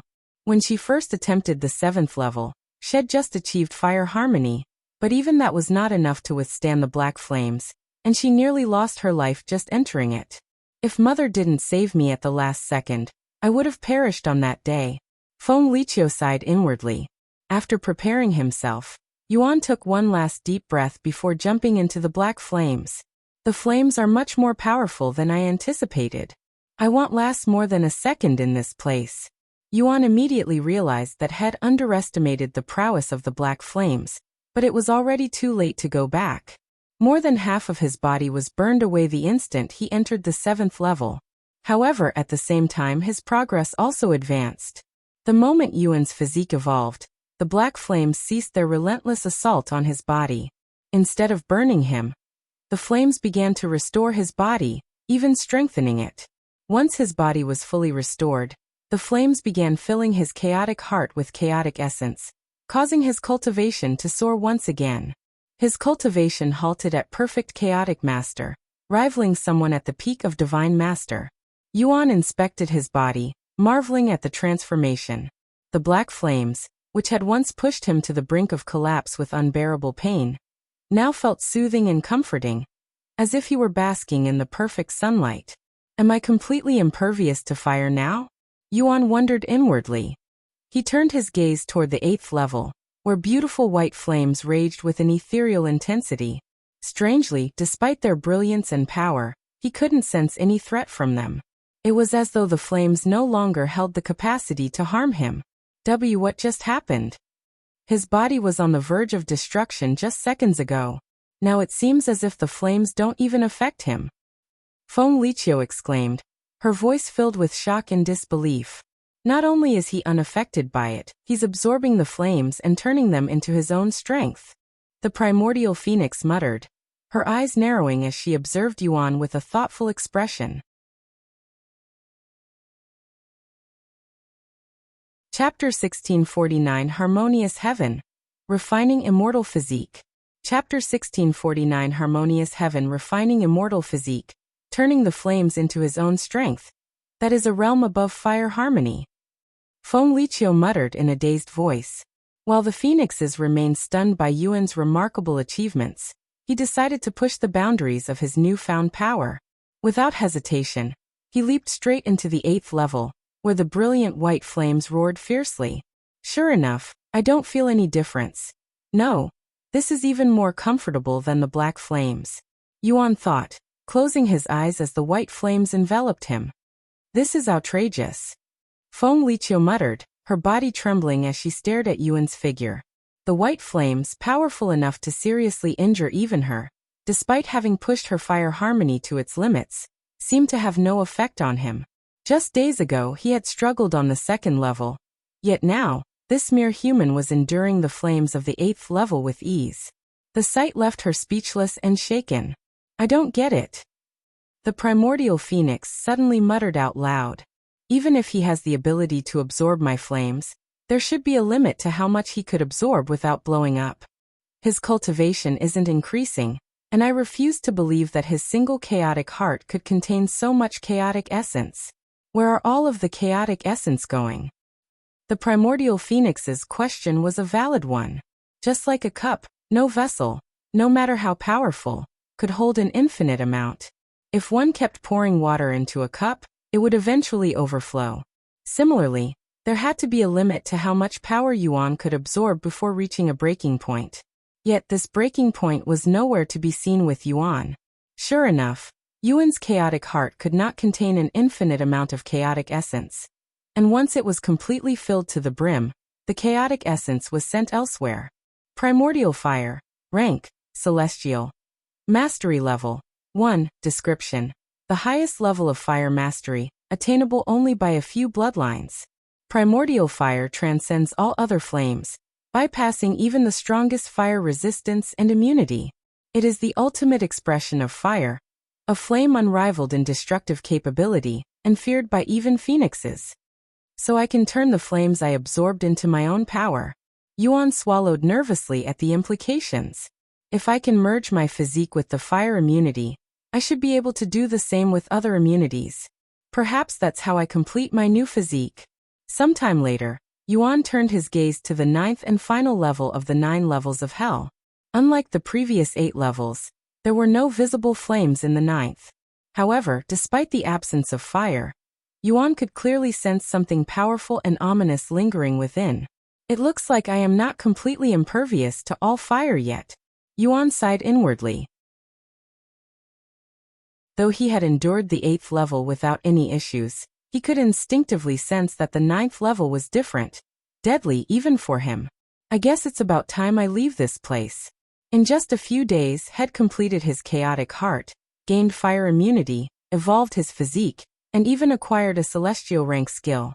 Feeling satisfied by the results, Yuan left the 9 levels of hell. The moment Yuan emerged from the volcano, he instinctively sensed something hurtling toward him. Turning around, his eyes widened as he spotted a massive ball of black flames flying directly at him. Yuan instinctively raised his arm, opening his palm to block the incoming flames with his bare hand. The moment the massive ball of flames made contact with his palm, it was absorbed instantly. The flames, which were strong enough to kill even immortals, vanished into his hand, leaving Yuan unscathed. What was that about? Yuan looked at the primordial phoenix, who was responsible for the surprise attack. I wanted to confirm your abilities. What if that had killed me?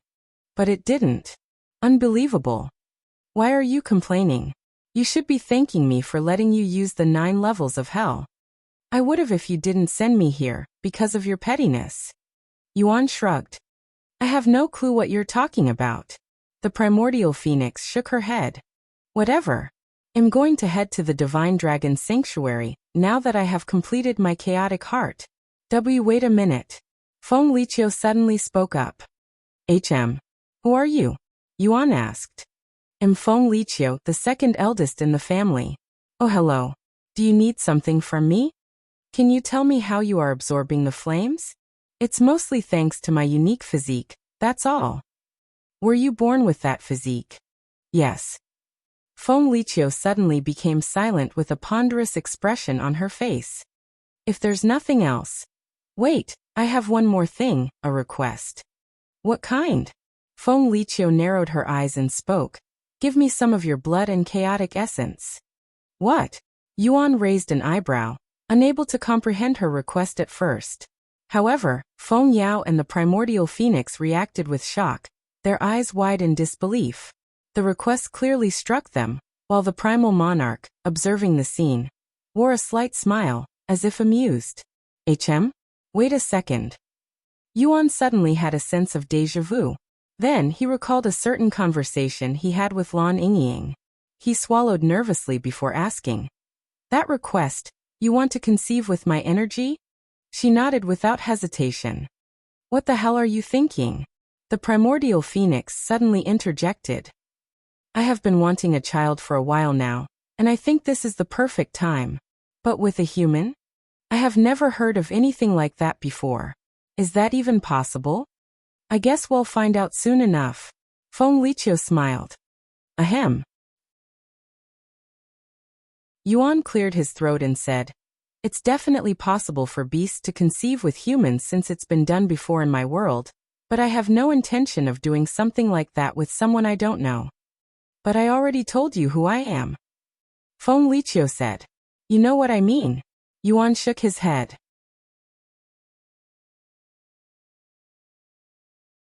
Chapter 1650 Divine Dragon Sanctuary. Chapter 1650 Divine Dragon Sanctuary. Honestly, I don't really understand. Feng Liqiu shook her head and she continued. Most would be delighted, even honored, if I requested for their chaotic essence to conceive my child.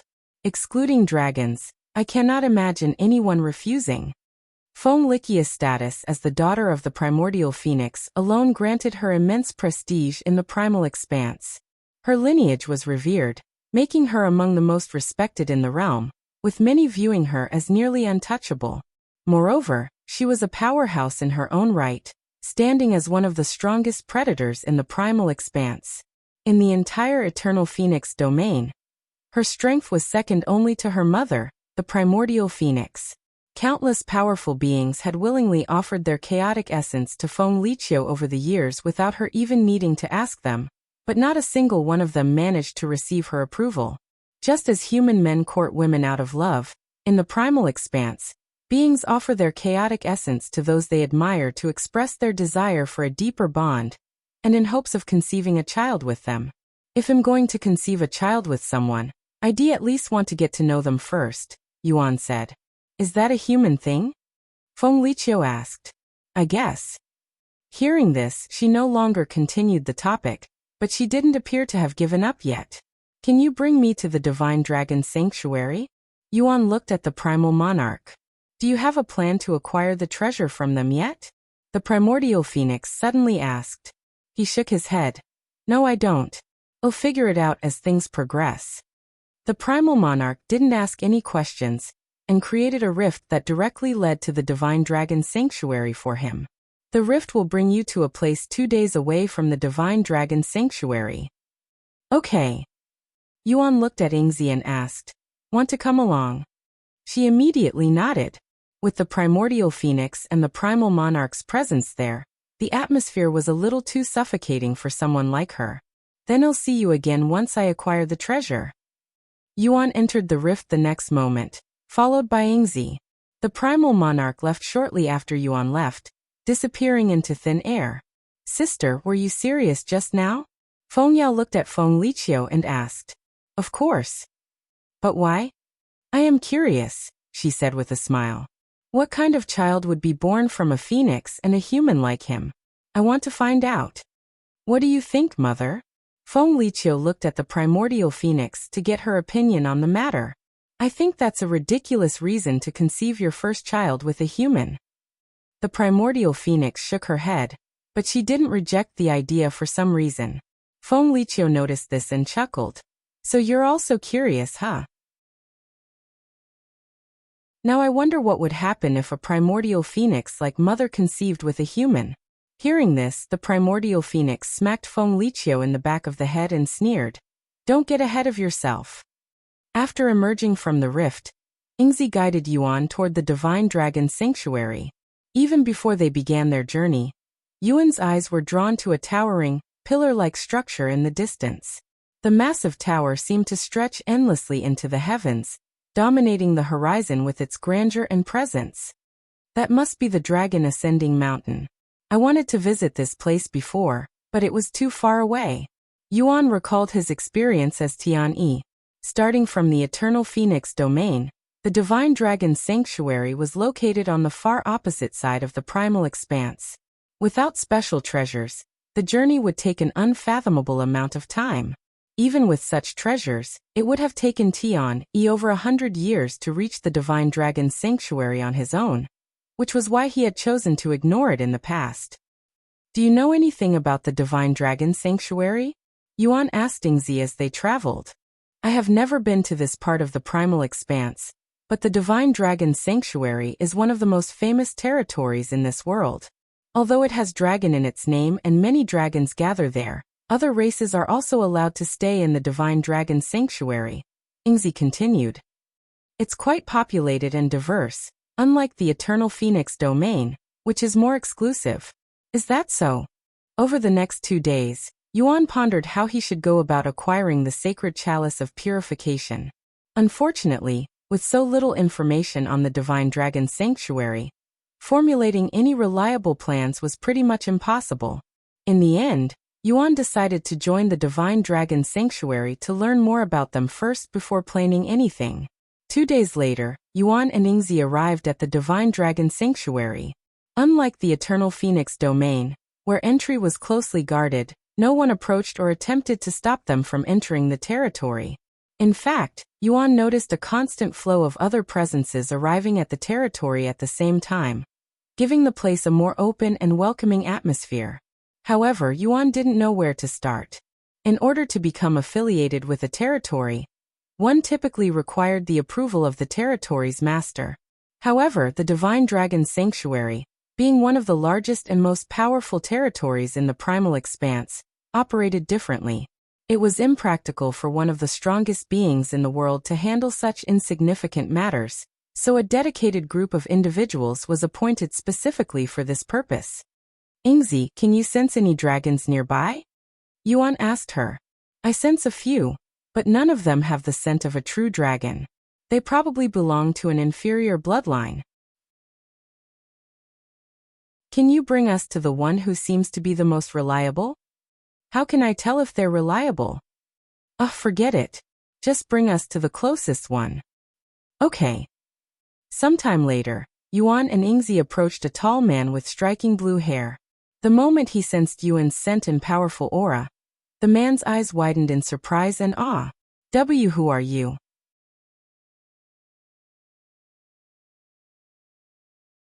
Chapter 1651 Dragon God Festival. Chapter 1651 Dragon God Festival. I am Yuan, and I traveled half the world just to come to the Divine Dragon Sanctuary. Yuan introduced himself. The blue-haired man swallowed nervously. He could tell just from Yuan's scent alone that he was in the presence of a true dragon with a powerful bloodline. I cannot imagine the effort and time it took you to come here, but I would like to welcome you on behalf of the Divine Dragon Council. The man said. It wasn't too bad. Yuan smiled. Anyway, I came here because… Before Yuan could finish his sentence, the man interrupted. The Dragon God Festival, correct? The what? Yuan raised an eyebrow after hearing this unfamiliar name. The Dragon God Festival, he repeated before asking. You didn't come here for the festival? Pretty much every single visitor these days are here for the festival. Sorry, but I came here to visit the Divine Dragon Sanctuary because of its widespread fame. Yuan shook his head. Please, there's no need for you to apologize. I should be the one apologizing for making such assumptions in the first place. If you have any questions, don't hesitate to ask me. In that case, can you tell me more about this Dragon God Festival? The man nodded. The Dragon God Festival is a tradition in the Divine Dragon Sanctuary that happens only once every 25 million years. During the festival, the participants compete against each other for the title of Dragon God Successor. Naturally, since this is related to the dragon race, only dragons are allowed to participate. However, there's some leniency. Even those with inferior or incomplete dragon blood are permitted to join. Every 25 million years. Yuan wore a dumbfounded expression on his face after hearing this information. He then asked, what kind of competitions occur during the festival? I'm sorry, but I don't know, the blue-haired man replied, shaking his head. The trials are decided by the dragon god, and they change with every festival. We only learn the details of the trials when the festival is about to begin. When does the festival begin? Exactly 2 years from now, so very soon. Yuan was speechless. Since the festival takes place every 25 million years, I guess 2 years is nothing in their eyes. He sighed inwardly. Is there anything to be gained from this festival? Yuan asked a moment later. Of course. Not only will you become the dragon god's successor if you win the festival, but the dragon god will even grant you any one wish. The man replied, his voice filled with excitement. Any wish? Yuan repeated as he mused to himself. The man nodded. That's right. The dragon god is one of the most powerful beings in the primal expanse. He can fulfill almost any wish. I must be fated to participate in this festival. Yuan sighed inwardly. If he won the festival, he could wish for the sacred chalice of purification. Can I participate in the festival? He asked a moment later. Of course. As long as you are related to the dragon race, you can sign up for the festival. Are there any other requirements? For example, do I have to be affiliated with the Divine Dragon Sanctuary? No, the festival is open to everyone as long as they meet the requirements. That's great. Where do I sign up? The man pointed to the dragon ascending mountain and said, Do you see that tower? You can sign up there. Thank you very much. Yuan and Ingzi made their way to the tower shortly after. Now that I've decided to participate in the festival, I have to wait 2 years for it to begin.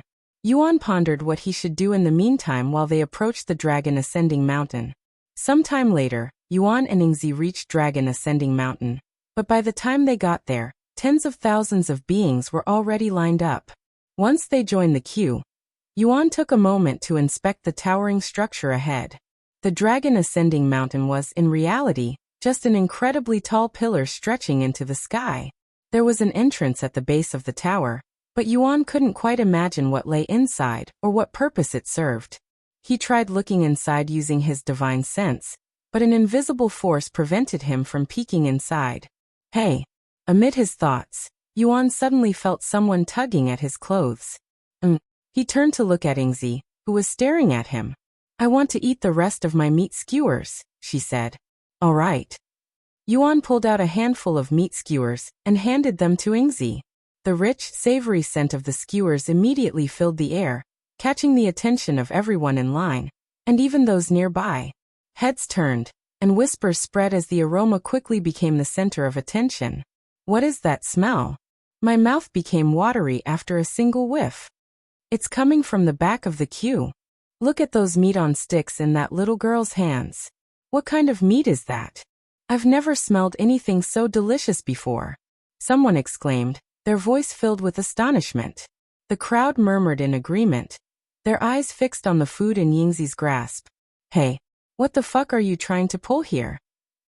An irritated voice suddenly roared, cutting through the chatter. Yuan shifted his gaze to the man standing directly in front of them in the queue. The man's expression was tense, clearly agitated by something, and his eyes flicked toward Yuan and Yingzi with clear frustration. What do you mean? Yuan calmly inquired. You know what I mean.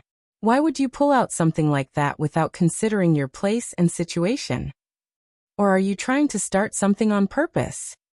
It's just food, Yuan said with a seemingly innocent expression on his face. Well, it's causing a commotion. Unless you share it with the rest of us. Get it out of our faces. What kind of logic is that? I don't see why we need to share it with you. Yuan shook his head and said, you're the one causing a commotion here. Anyway, if it bothers you that much, feel free to take the meat skewers away from her. I won't stop you.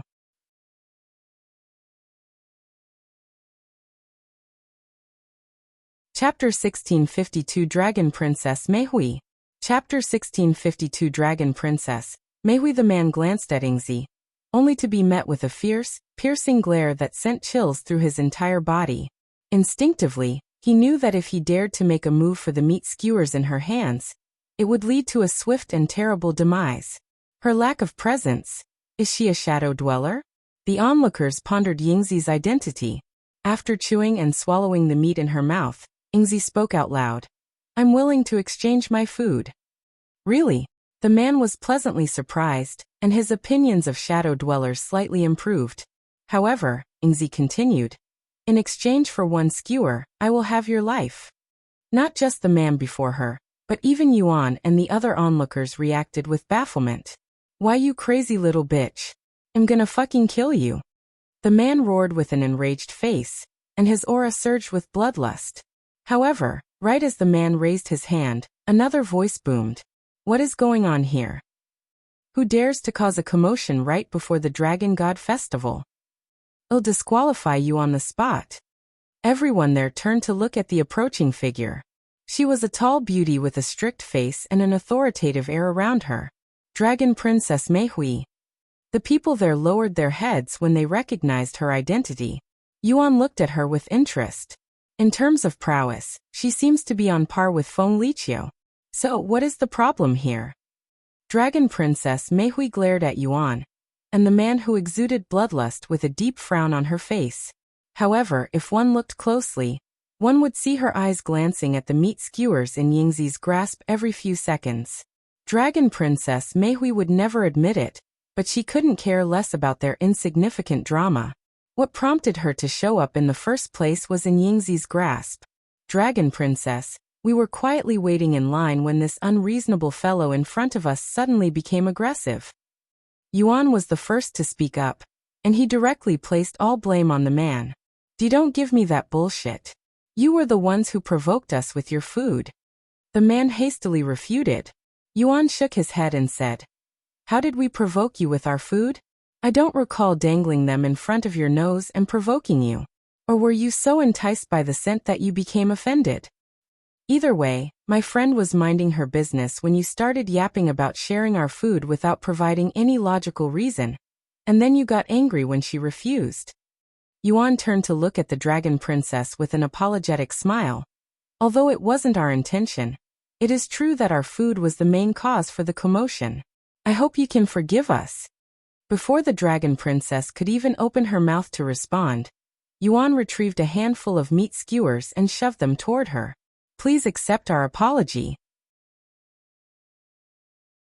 Silence filled the atmosphere while the onlookers were shocked by the implications behind Yuan's actions. That bastard has the audacity to bribe the Dragon Princess so openly. The Dragon Princess stared at the meat skewers with a somewhat dazed face.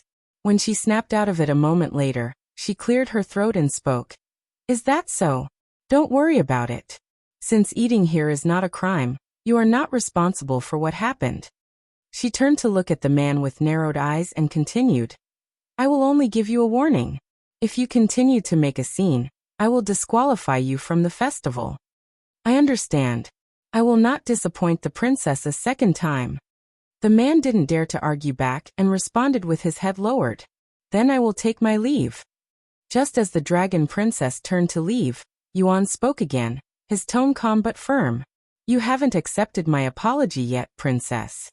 He was referring to the meat skewers that were still in his grasp. The Dragon Princess instantly halted her movements, but her eyebrows were twitching. If you really don't want it, I'll take them back. As Yuan began pulling his arms back, she turned back to Yuan and swiftly accepted the meat skewers. If you insist, I will accept it, she said in a somewhat bashful voice. After accepting the skewers, the Dragon Princess wasted no time and immediately took a bite. The moment the flavors hit her tongue, her eyes widened in surprise and delight, clearly caught off guard by how delicious the food was. Oh my, this is so delicious.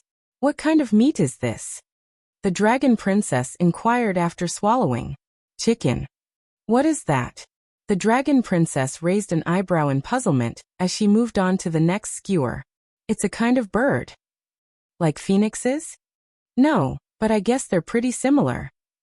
I have eaten phoenixes before, but they don't taste anything like this. The Dragon Princess shook her head.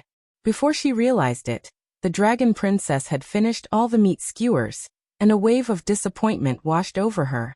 She hadn't expected to enjoy them so much, and now that they were gone, she found herself wishing for more. Her expression softened slightly, though she tried to maintain her composure. She turned to look at Ingzi, who was slowly enjoying the skewers, and sighed inwardly. I should have slowly savored every bite, but alas. Then she shifted her gaze to Yuan's handsome face. After a moment of silence, she cleared her throat and said, Thank you for the food. It was amazing. Can I get your name? I am Yuan. Then Yuan, I'll give you this as a thank you. She suddenly gestured toward the people working at the front of the line. Noticing her signal, one of them quickly rushed over, holding a small token in his hands. This token verifies that you are a participant in the Dragon God Festival. Dragon Princess Meihui grabbed the token and handed it to Yuan. With this, you won't need to wait in line anymore. Yuan gladly accepted the token. Thank you.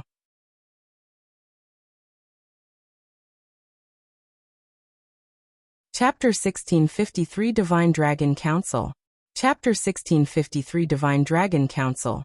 Then I'll be on my way now. After Yuan had been given the token, Dragon Princess Meihui quickly left the scene. There were two major reasons why Dragon Princess Meihui gave Yuan the token, allowing him to skip the assessment entirely. The first reason was simple. She could tell by Yuan's dragon scent that he was more than qualified to participate, making the assessment process unnecessary and a waste of time. The second reason was because of the meat skewers. If the others in line were forced to endure the enticing aroma for too long, it would likely lead to another commotion.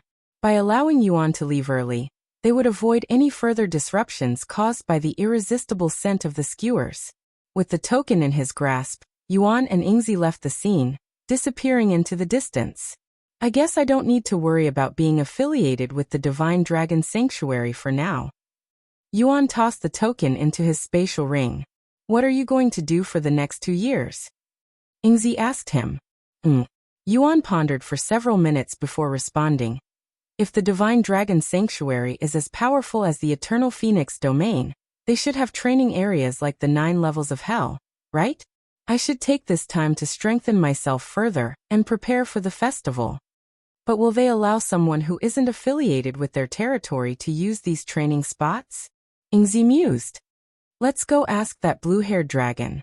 Ingzi and Yuan made their way back to the blue-haired dragon, who'd barely moved from his spot since they left. You're back already? Did something happen? The blue-haired man asked them with a puzzled face, since it'd been less than 2 hours since they left. Yuan shook his head and explained, "No, I have the participation token in my possession. I returned because I have some more questions." Already? That place is usually crowded, and it normally takes several weeks to acquire a token unless you skip the queue, the man remarked, his expression filled with surprise. One thing led to another, and I somehow managed to skip the line. Yuan smiled. So something did happen. By the way, why are you still here? Oh, I am something like a guide. It's my job to assist visitors like you. There are many first-time visitors because of the Dragon God Festival, after all. I see. Anyway, you have some questions, right? I'll try my best to answer them. I'm looking for something to do while I wait for the Dragon God Festival. Are there any training areas available in the Divine Dragon Sanctuary? Yuan asked. Training grounds, huh? There are several, but they are only accessible by those affiliated with the Divine Dragon Sanctuary. How does one become affiliated? You must visit the Divine Dragon Council and pass several assessments. Once you become an affiliate, you will essentially become part of the Divine Dragon Sanctuary's prowess. For example, if our territory is ever threatened, you are obligated to aid us. Can I ask about the assessments? What do they ask for? The Divine Dragon Council will ask about your background to determine whether you are qualified to become an affiliate. So there's a chance I won't qualify, huh? Yes, but I have no reason to believe why you wouldn't qualify. In fact, you're pretty much guaranteed to qualify, because you belong to the dragon race. I see. Where is the Divine Dragon Council? In response to Yuan's question, the blue-haired man retrieved a white stone and said, "This will bring you directly to the Divine Dragon Council." This? Yuan accepted the white stone and inspected it with interest. You've never seen a teleport stone before? The man inquired, sounding somewhat surprised. Oh no, they don't exist where I am from. I guess that's not too surprising since they're unique within the Divine Dragon Sanctuary. These teleport stones are created by the Void Dragon, who has the ability to teleport. If you shatter that stone, you will create a rift that will directly bring you to the Divine Dragon Council. Sometime later, Yuan shattered the teleport stone, releasing the energy stored within. The energy surged out, swirling in the air before forming a rift in front of him. The rift will disappear after 10 seconds. The man quickly warned him. Thanks for your help again, Yuan said to him before jumping into the rift, followed by Yingzi. Upon emerging from the rift, Yuan found himself standing before a majestic pagoda, its intricate design far surpassing the one he had seen at Phoenix Ascendancy Plateau. The towering structure was adorned with elaborate carvings and shimmering details, exuding an air of ancient power and significance. Its grandeur made it clear that this was a place of great importance. Just like the Dragon Ascending Mountain, there was a huge line waiting to go inside the pagoda. Fortunately, the line isn't as long. Moreover, it's moving much faster, Yuan thought to himself as he entered the back of the line. As they waited in line, Yuan listened to the conversations around them. Hopefully I qualify as a Divine Dragon Warrior. That would make life much easier in the Divine Dragon Sanctuary. Unless you are a dragon or have a master-level bloodline, it's near impossible to become a Divine Dragon Warrior. I'll be satisfied with just being affiliated with the Divine Dragon Sanctuary, since having a higher rank also means having more responsibility. So what if I have more responsibility? Only Divine Dragon Warriors are allowed to use their training grounds, and that is my sole reason for coming here. After overhearing the nearby conversation, Yuan began to wonder if being affiliated with the Divine Dragon Sanctuary was similar to joining a faction in the Nine Heavens, since there appeared to be ranks amongst those affiliated. I need to become at least a Divine Dragon Warrior to use their training grounds, huh? Yuan mused inwardly.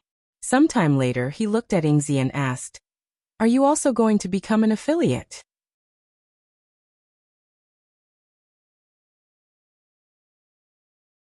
Chapter 1654 Divine Dragon Council 2. Chapter 1654 Divine Dragon Council 2. I don't really have a reason to join the Divine Dragon Sanctuary. Ingzi shook her head. Most people joined the Divine Dragon's Sanctuary for one of two reasons. Some sought access to the powerful training grounds available within the territory, hoping to grow stronger. Others joined to use the Divine Dragon Sanctuary's prestigious name as a shield, gaining protection and influence under its banner. I do not care about their training grounds and I don't need their protection, so I don't really benefit from joining them.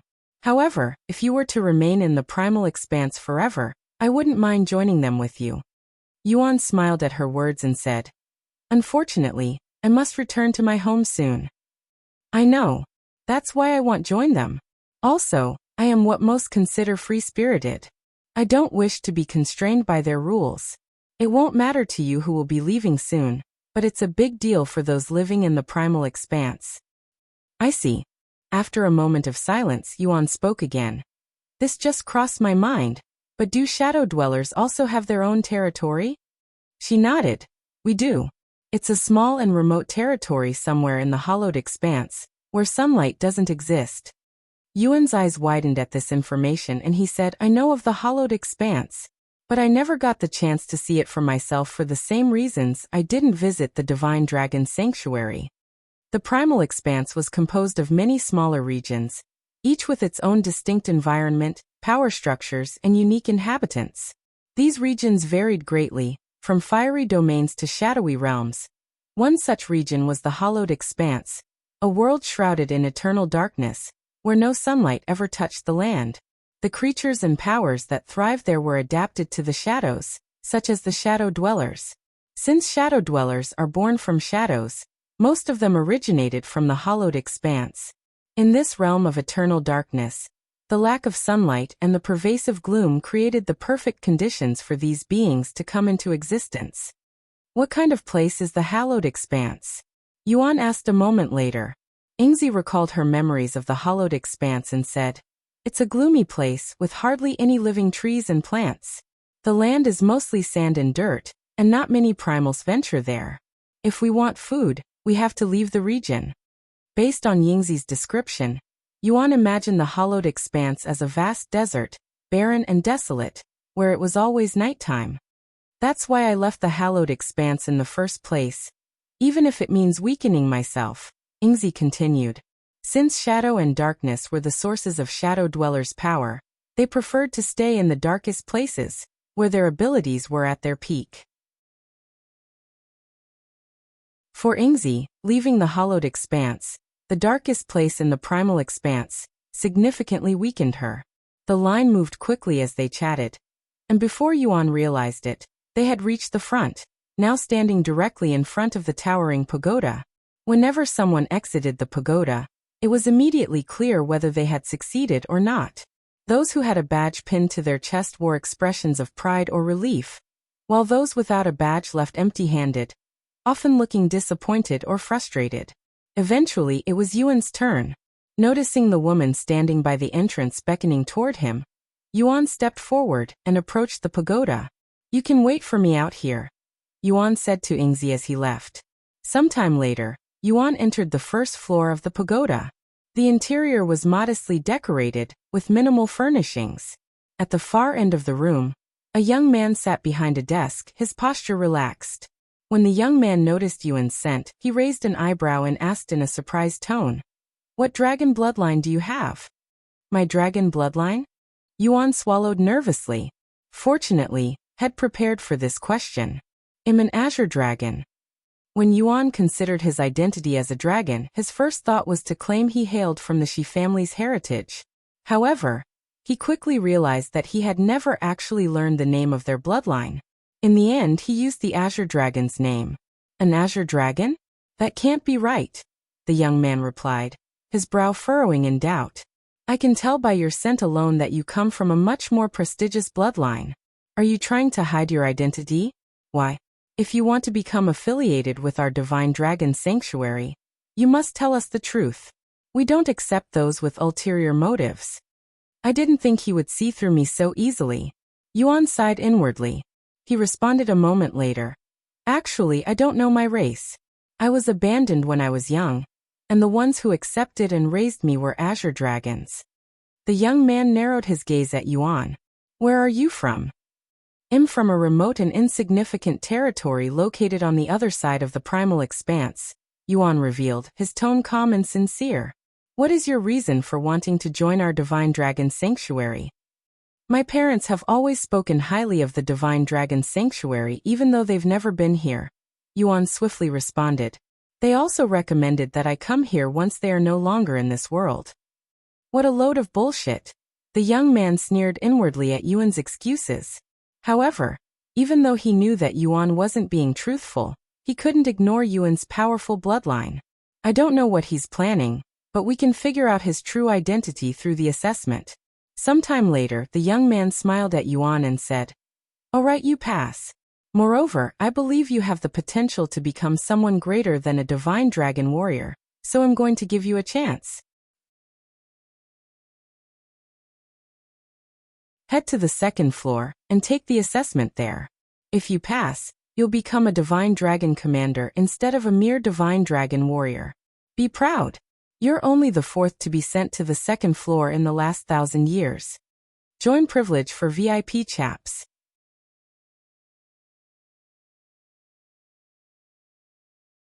Chapter 1655 Divine Dragon Council 3.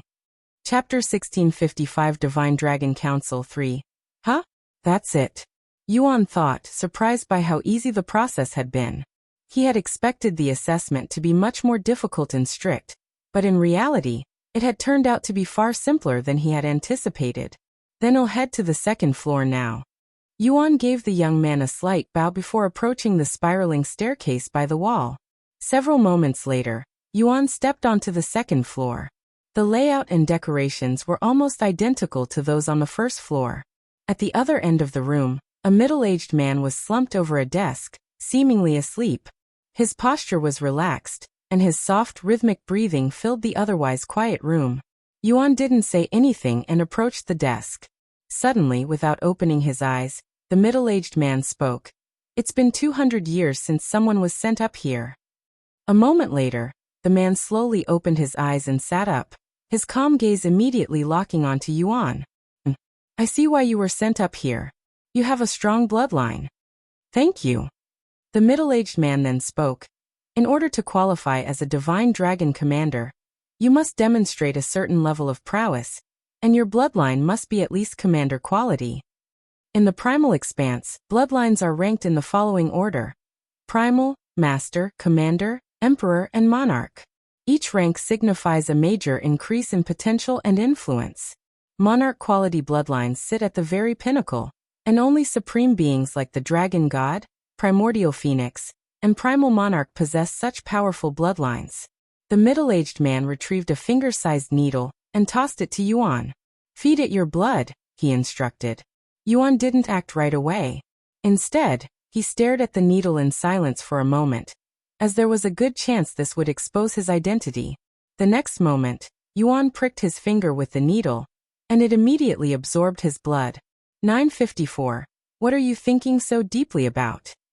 The middle-aged man suddenly inquired when he noticed Yuan's hesitancy. Nothing important. It's just that I've never seen anything like this before, and was wondering what it does. Yuan said with an innocent smile. Where did you come from to have never seen that before? It tests the quality of your bloodline. The middle-aged man briefly explained. I see. The next moment, Yuan pricked his finger with the needle, and it immediately absorbed his blood. Once the needle had consumed enough of Yuan's blood, it began to glow faintly with a green light. In a matter of moments, the color shifted rapidly from green to blue, then to red, before finally settling into a glistening silver. The middle-aged man's eyes widened with shock. Cue quickly. Let me see it, he hastily urged. Yuan nodded and gave the needle to him, who inspected it with a serious expression on his face. My eyes are not deceiving me. You actually have an emperor-quality bloodline? The middle-aged man stood up and shifted his gaze from the needle to Yuan, his eyes burning with excitement. What sort of bloodline do you have? Yuan was inwardly relieved that the needle only revealed the quality of his bloodline and nothing more. I don't know, he responded a moment later. What do you mean by that? I grew up without my parents. Is that so? The middle-aged man muttered, his tone laced with skepticism as he eyed the glowing needle. While he clearly doubted Yuan's background, he didn't outright deny it either.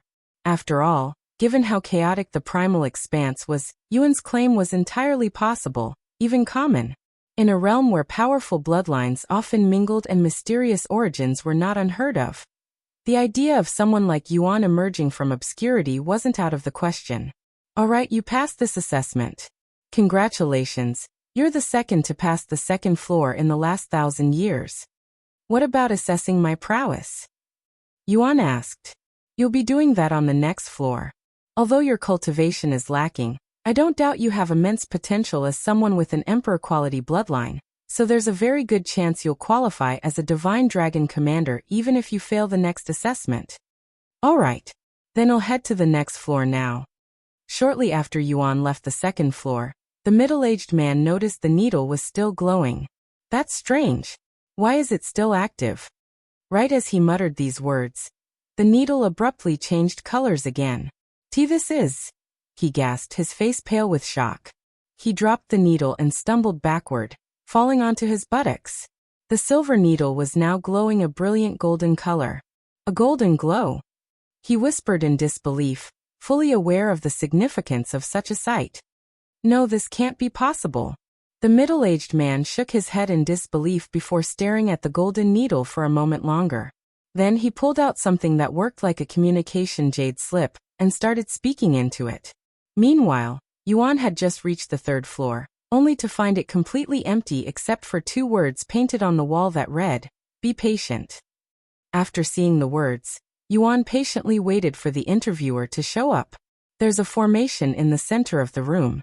Yuning suddenly notified him. She continued after examining it. It appears to be a teleport formation. Yuan smiled as he sat on the floor and patiently waited for the interviewer to show up. Unbeknownst to Yuan, the Divine Dragon Sanctuary was in a commotion, stirred by a piece of specific information that spread like wildfire amongst the upper ranks. What? A new descendant of the Dragon God showed up? How is that even possible? The Dragon God should only have 3 descendants. Perhaps he conceived another one in secret. That's highly unlikely. Where's this supposed 4th descendant? According to Counselor Luo, he's currently on the 3rd floor of the Divine Dragon Hall. How long has it been since someone made it to the 3rd floor? Who's going to do the assessment? I heard the interviewer has already been decided. About 15 minutes had passed since Yuan began waiting for his interviewer to show up when the teleportation formation suddenly flickered to life, and a handsome young man with a dignified and commanding presence emerged from it.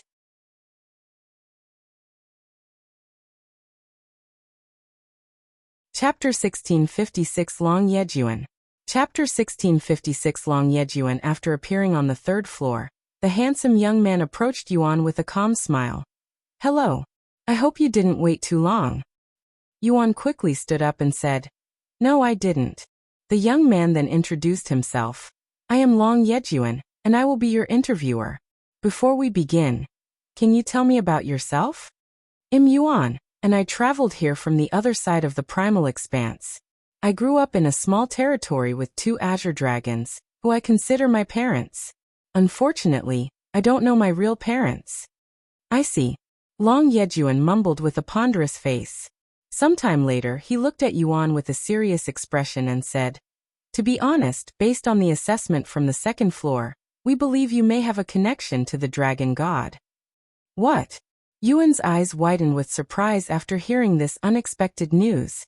When you say Dragon God, do you mean the master of the Divine Dragon Sanctuary, that Dragon God? Long Yejun nodded, indeed. Yuan wore a dazed look on his face as he pondered how such a thing was possible inwardly. I may be related to the Dragon God?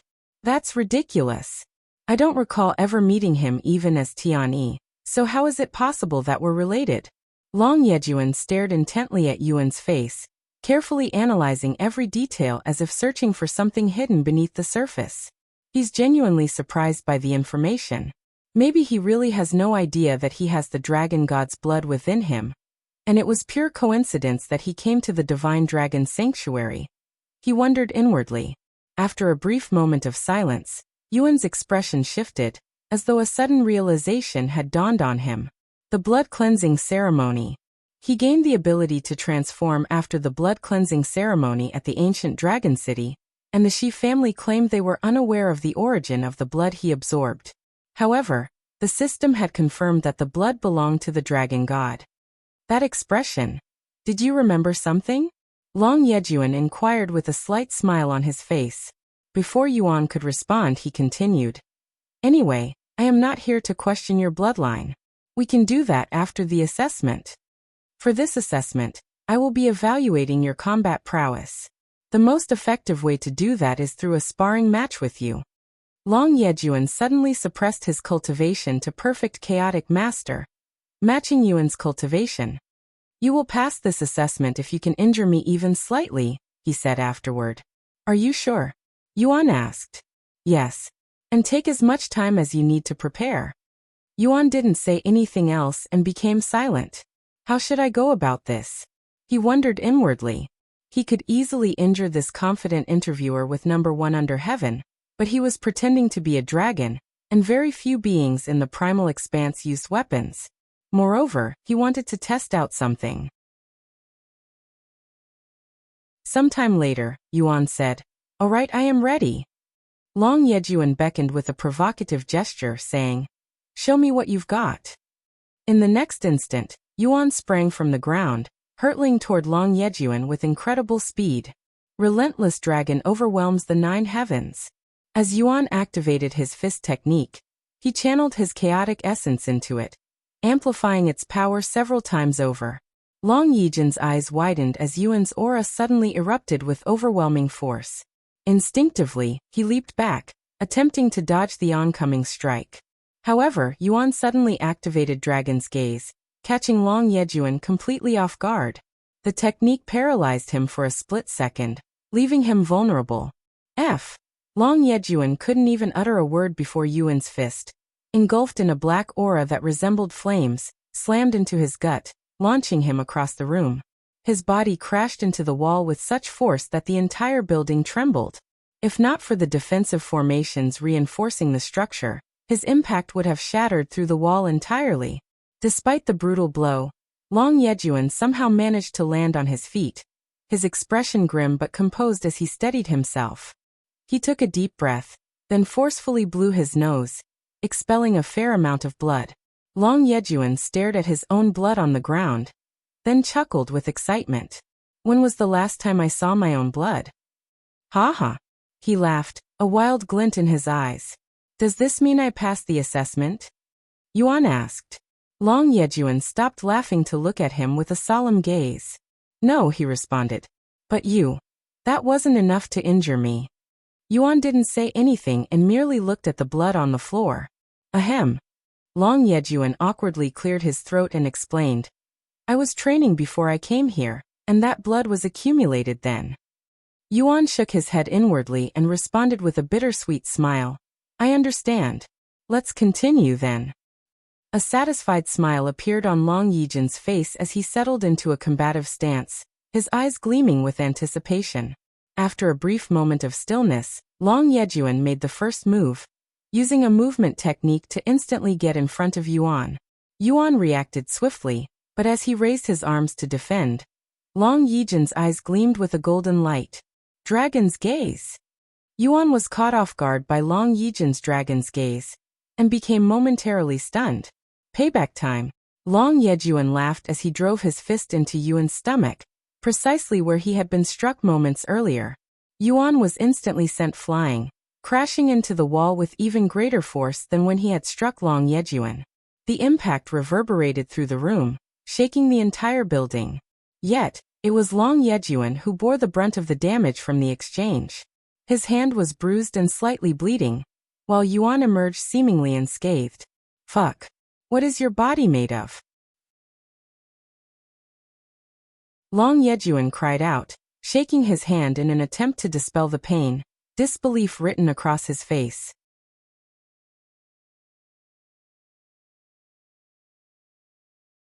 Chapter 1657 Endless Arena.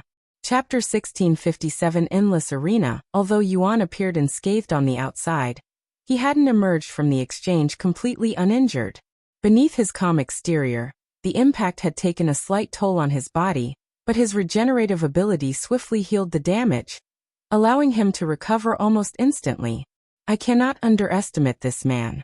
Not only did he penetrate my defenses with his bare fists, but he's even restricted his cultivation to my level. Yuan stared at Long Yejun with a sharp gaze. Unbeknownst to him, an excited smile crept onto his face, giving him a fierce and almost vicious appearance. When Long Yejun saw Yuan's expression, he also grinned excitedly. I see. So you're just like me. This is going to be fun. Ha. However, this place is too small and restrictive for us to really go all out. Long Yejun tossed a teleport stone to Yuan and said, let's change our location to somewhere more suitable. Before Yuan could even respond, Long Yejun crushed his own teleport stone and disappeared from the room. Yuan didn't think too much about it and also crushed the teleport stone the next moment.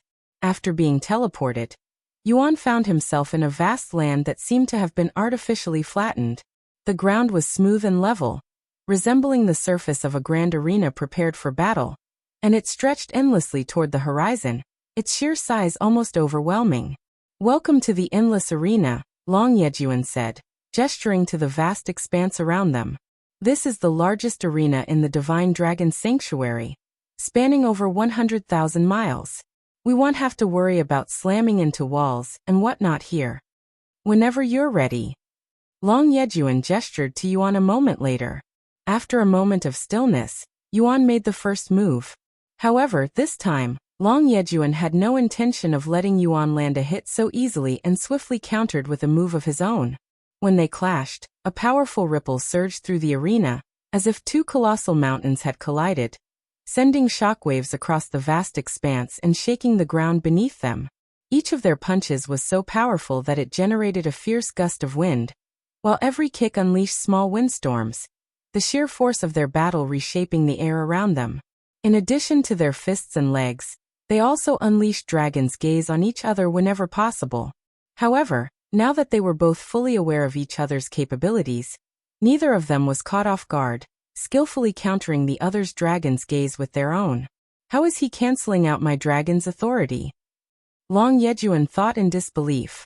Even though I've suppressed my cultivation, my soul strength should still be vastly superior.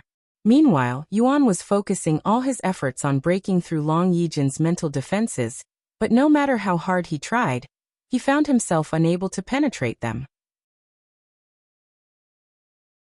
We're pretty evenly matched at this moment, but neither of us is truly going all out. Since it was rare for Yuan to encounter an opponent equal in strength, he took this moment to savor the fight. In fact, he had already forgotten about the assessment entirely, lost in the thrill of the battle. Long Yejun felt the same way. Even if he suppressed his cultivation to match his opponent, only a handful of people in the Divine Dragon Sanctuary could even land a hit on him, let alone rival him in strength. What was your name again? Long Yejun suddenly asked. Yuan. Allow me to introduce myself again. I am Long Yejun, a descendant of the Dragon God. Since you also have the Dragon God's blood in you, that makes you my younger brother. How many children does the Dragon God have? Yuan asked as they continued fighting. We always thought there were only 3 of us, but with your sudden appearance, there are now 4 of us. I am the second eldest. The second eldest, huh? No wonder why you're so strong. Yuan laughed out loud. If I am strong, then what are you, the youngest? Your cultivation may be low, but your prowess does not match your cultivation in the slightest, being several realms stronger. Just to fight with you on an equal footing, I had to increase my cultivation to Intermediate Chaotic Commander. Long Yejun admitted that had increased his cultivation, just to match Yuan's prowess.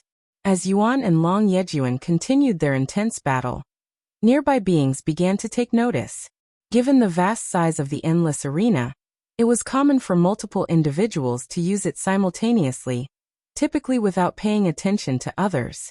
However, the sheer ferocity of Yuan and Long Yejun's fight was impossible to ignore, compelling onlookers to steal glances and witness the spectacle unfolding before them. Huh? Isn't that Prince Yejun? Who is his opponent?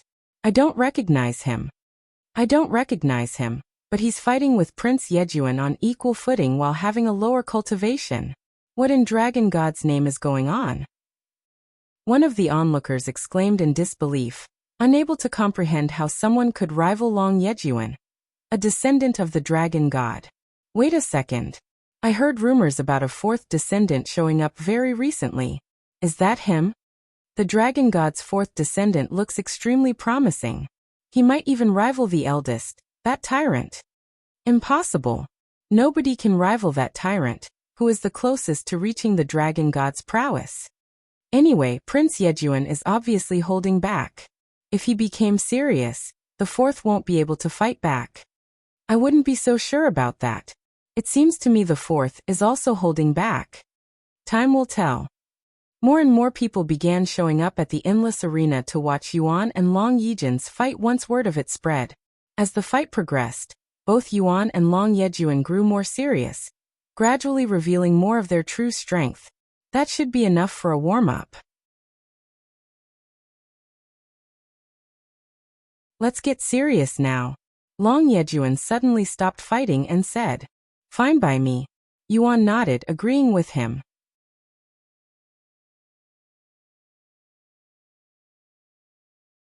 Chapter 1658 Dragon God's Descendant. Chapter 1658 Dragon God's Descendant. Yuan and Long Yejun silently stared at each other, seeming waiting for the other to act first. If you're not going to move first, then allow me to. Long Yejun suddenly began transforming. His aura erupted like a volcano, and scales began appearing all over his body.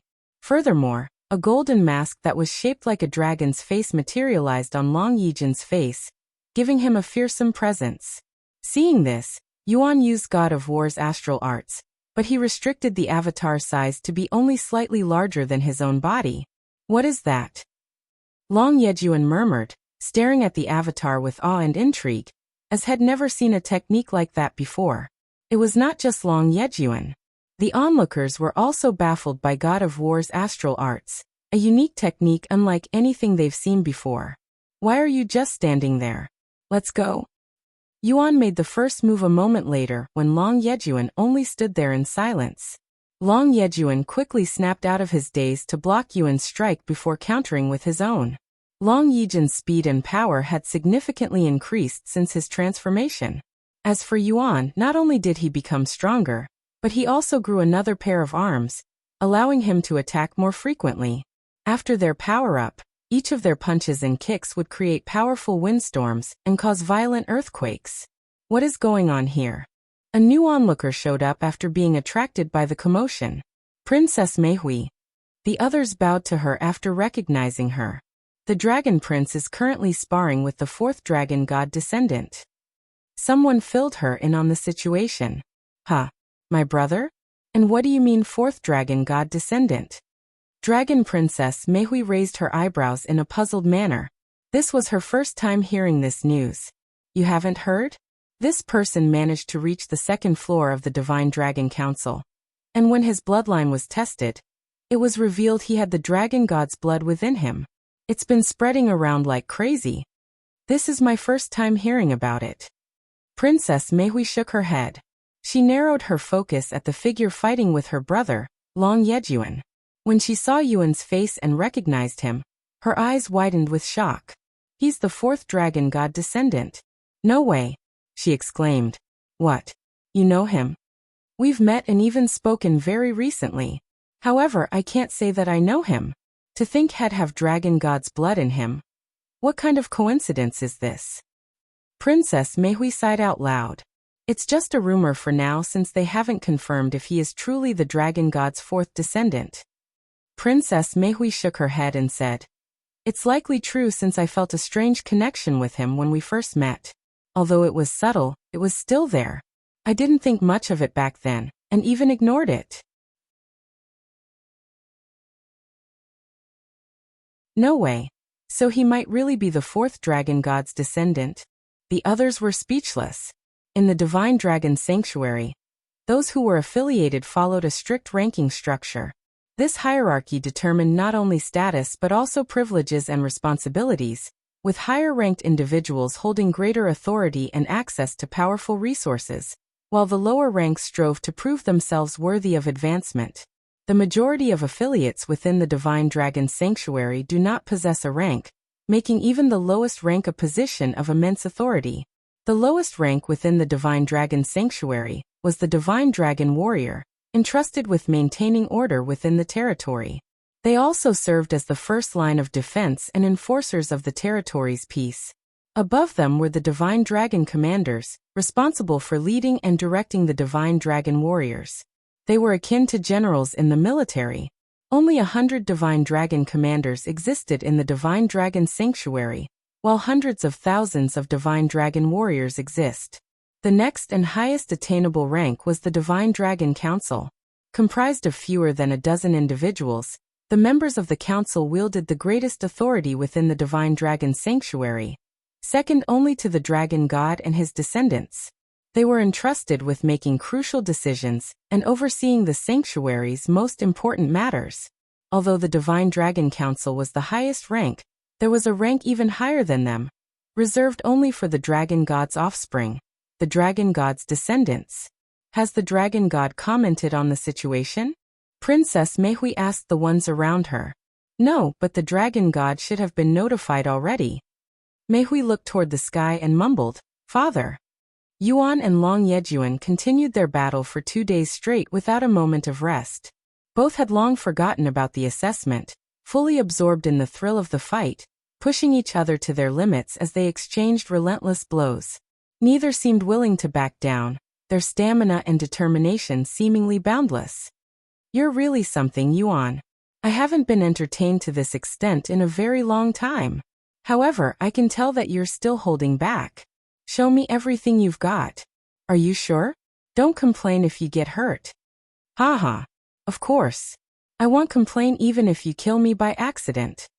Long Yejun laughed out loud. "Then allow me to show you my true strength." Yuan's aura suddenly surged, transforming into something more refined and razor-sharp, resembling the cutting edge of a sword.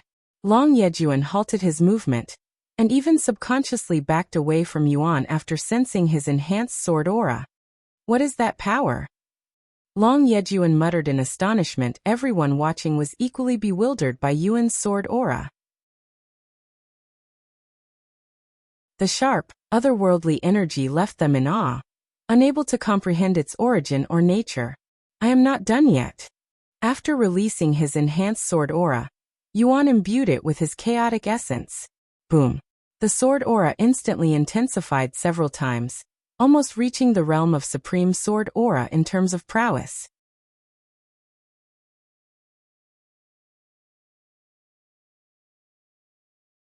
Chapter 1659 Chaotic Sword Aura.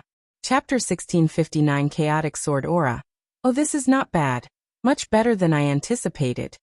Yuan nodded in satisfaction, impressed by the result of fusing his chaotic essence with his enhanced sword aura. "What is that power?" Long Yejun asked again. Yuan pondered for a moment before responding, "Chaotic Sword Aura." He decided to give his sword aura a new name. Chaotic Sword Aura. What a fearsome technique. Long Yejun swallowed nervously. Despite the distance between them, it felt as though his body was being assaulted by countless invisible blades. Had his physique been any weaker, Yuan's aura alone would have been enough to kill him on the spot. In fact, a sizable 500-meter-long crater had formed around Yuan. His chaotic sword aura was so sharp and overwhelming that his mere presence had obliterated everything around him. "Here I come," Yuan warned Long Yejun before he swung his arm in a chopping motion. Sha! A black-colored sword light was created from the motion and flew at Long Yejun. Long Yejun was barely able to react and narrowly dodged it. Or so he thought. After sensing what felt like a drop of water flowing down his face, Long Yejun awkwardly reached for his face. This is... When he looked at his fingers, they were stained by his own blood. Long Yejun trembled at the sight of his own blood. It had been so long since someone had managed to penetrate his scales that he couldn't remember the last time it happened. "Ah, this sensation, this thrill that I am feeling. A crazed expression appeared on Long Yejun's face as he licked his blood-stained fingers. Ha ha ha ha. Long Yejun's aura suddenly skyrocketed, piercing straight through the heavens. Let me enjoy this some more, you brother Yuan. Long Yejun charged at Yuan. Yuan also wore a wide smile on his face as he faced Long Yejun head-on. Boom. When they clashed, Yuan's chaotic sword aura scattered in every direction, carving deep sword cuts into the surrounding area. Long Yejun, who stood directly in front of Yuan, bore the brunt of the scattered sword aura with his bare body. Sword cuts appeared all over Long Yejun's body, quickly drenching him in blood. However, despite the severity of the sight, the wounds were superficial, no more than paper cuts. Within moments, his naturally strong body healed all the sword cuts. My turn. Long Yejun opened his mouth, and a bright orb of light suddenly began to form inside, glowing with intense energy as it rapidly grew in size and brilliance. Yuan's instincts warned him of the impending danger, but he found himself unable to move when he tried to dodge as Long Yejun held tightly onto his wrists. Long Yejun had deliberately closed the distance between them, enduring Yuan's previous attack directly with his body, all in order to capture him and prevent his escape. Dragon's Breath. Once he gathered enough energy, Long Yejun unleashed it from his mouth, shooting a beam of light resembling heaven's splitting sword strike, even rivaling its destructiveness. Yuan's entire body was swallowed by the massive beam of light, his silhouette disappearing completely within its blinding brilliance. Long Yejun kept his mouth open, continuously releasing the dragon's breath until every last ounce of energy had been expended. It took several long seconds before Long Yejun finally closed his mouth. When the dragon's breath attack was complete, it left a path of utter devastation in its wake, and Yuan was nowhere to be seen. Shit. Did I accidentally kill him? Long Yejun muttered in a dazed manner after snapping out of his frenzied state. A tsunami of worry and guilt washed over Long Yejun as he realized what had just done. He frantically scanned the devastated area, his heart pounding anxiously, dreading the worst outcome. Wow, that was scary. I almost died there. A familiar voice suddenly resounded, prompting Long Yejun to turn around. Yuan was standing right behind him, seemingly unscathed. However, he was naked since all of his clothes and equipment were destroyed by the attack. Thank the dragon god you're alive. Long Yejun exclaimed, feeling a surge of relief wash over him when he saw Yuan had survived his brutal attack. He let out a shaky breath, realizing just how close had come to a tragic mistake. He wouldn't have known what to do if he had accidentally killed Yuan. Do you still want to continue? Yuan asked, seemingly eager to continue fighting despite his near-death experience. Long Yejun shook his head with a bittersweet smile and said, No, let's stop here. He continued, It's embarrassing considering my status and experience, but I tend to lose control when I get too excited in a fight. Anyway, I'm glad you're safe. This is my loss. Yuan smiled and dismissively waved his hand. Don't worry about it. I know how you feel since it also happens to me. But how did you survive? I am certain my dragon's breath landed on you since I could still feel the sensation of your wrist after I released it. Long Yejun suddenly asked. It did hit me, and it even destroyed most of my body. What? But you look perfectly fine. I'm quite confident in my regenerative abilities. Yuan smiled. Although Long Yejun was too preoccupied to see it, the onlookers had witnessed Yuan reconstructing his entire body from a single cell, which left them all astonished, even terrified. Sometime later, Yuan retrieved the golden dragon robe and wore it. Thank the heavens I didn't wear this during the battle, or it would have been destroyed. Yuan sighed inwardly.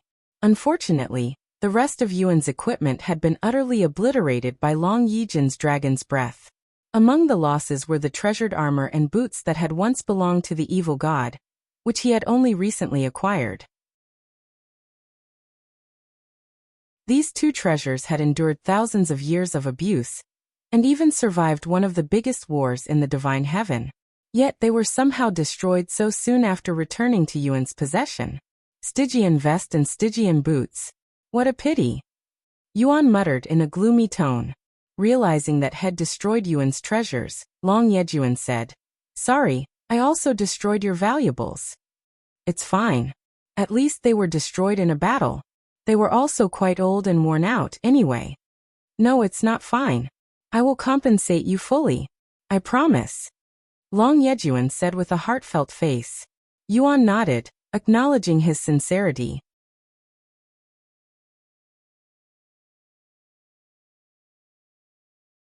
Chapter 1660 Ancient Azure Dragon. Chapter 1660 Ancient Azure Dragon. Sometime after their fight ended, Long Yejun said to Yuan, although you have passed the assessment, it never mattered since you're one of the Dragon God's descendants, so you will automatically be ranked above the Divine Dragon Council.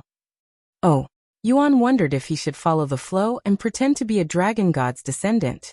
If the Dragon God is as powerful as the Primordial Phoenix, there's a good chance he will be able to see through me, so the longer I continue to impersonate his offspring, the worse things will get for me. However, if I reveal myself now, who knows how Long Yejun and the others will react?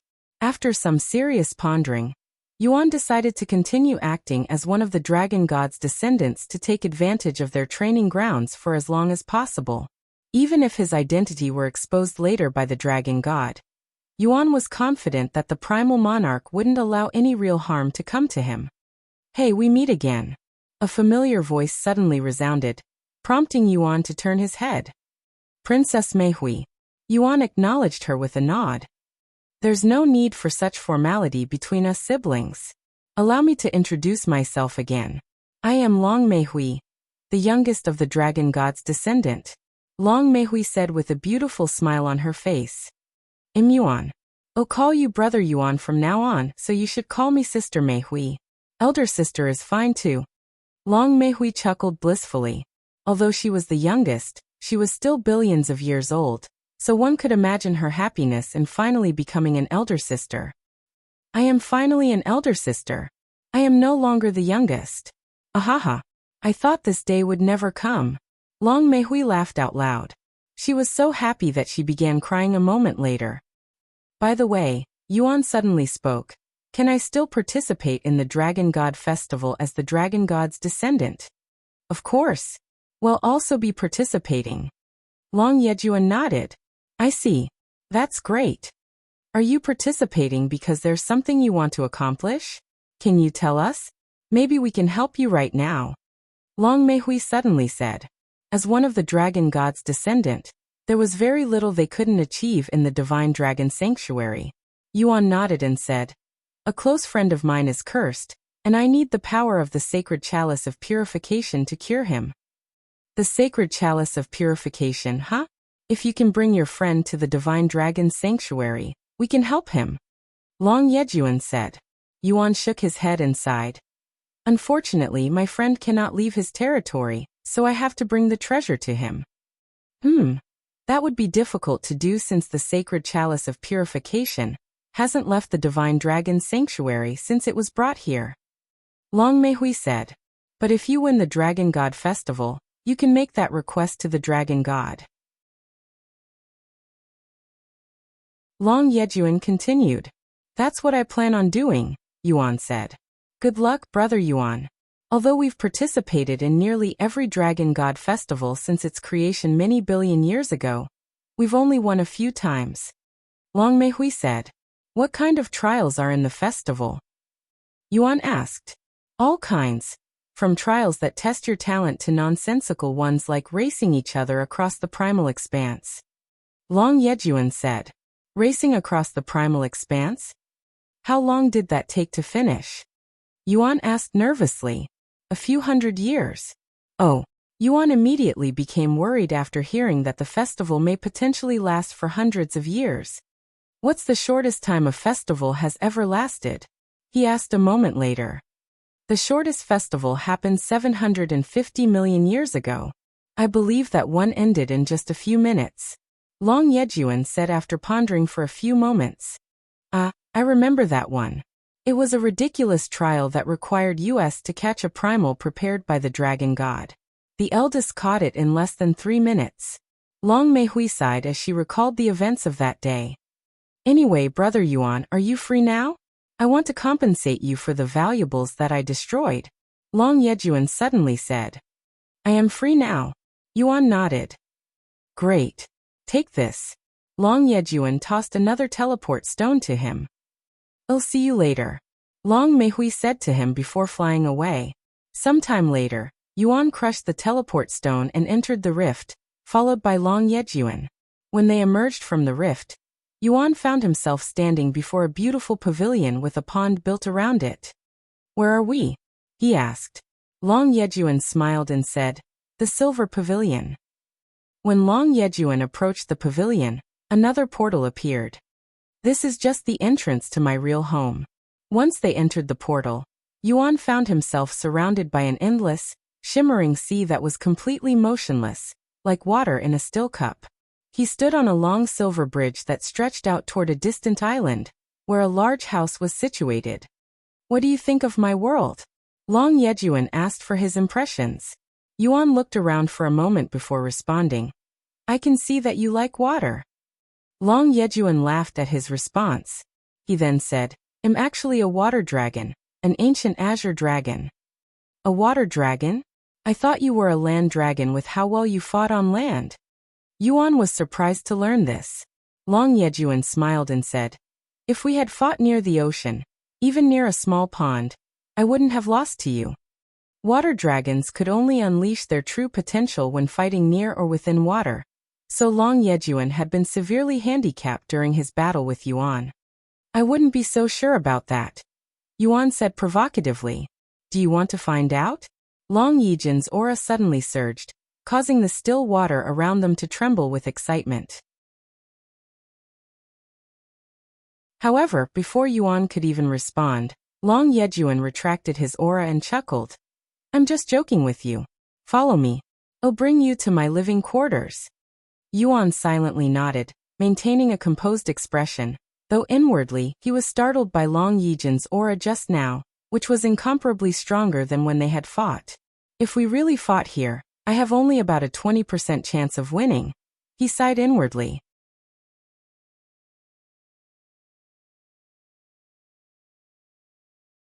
Chapter 1661 Long Yejun's Treasures. Chapter 1661 Long Yejun's Treasures. After walking for several minutes, they finally arrived at the island. Welcome to my humble home. Long Yejun said to Yuan as he opened the door. Though this is just my secondary home that I only use when I am in my human form, my real home is the water outside. The interior of the house was incredibly simple. There was only one large room with a couch, a square table, for chairs, and some wall decorations. What do you typically do here? Yuan asked out of curiosity. This. Long Yejun suddenly sprawled out on the couch, his entire body stretched across it with one foot casually hanging off the edge. What am I looking at? Yuan didn't want to make any assumptions and asked. You can't tell? I am relaxing. Yuan was speechless. Although the human form is very restricting and weak, it has its advantages. The biggest one is their ease of movement and small size. I wouldn't be able to do this if I were in my true form. Long Yejun said. I see. Speaking of human form. Long Yejun sat up and stared at Yuan with a serious face. Your appearance is top-notch. Did you acquire it from the human face artisan? Human face artisan? Yuan wore a puzzled look on his face. You don't know the human face artisan? He's one of the top appearance makers in this world. Although his products are extremely expensive, they're all top quality. In fact, most of the top quality appearances are created by him, mine included. Is that so? Anyway, to answer your question, I didn't acquire my face from him. I made it myself. What? You made such a high-quality appearance by yourself. You should start a business with that talent. The human face artisan will finally have some real competition. I'll think about it, Yuan said with a stiff smile. Sometime later, Long Yejun got off the couch and walked toward the steel door on the other end of the room. When he opened the door, a descending staircase was revealed. Come with me. Yuan nodded and followed Long Yejun down the staircase. The staircase led to a tunnel made of transparent materials, allowing them to see the surrounding water. It reminded Yuan of an aquarium, with the serene, vast expanse of water pressing in from all sides as they walked through the passage. However, there was no aquatic life, so there was nothing to see.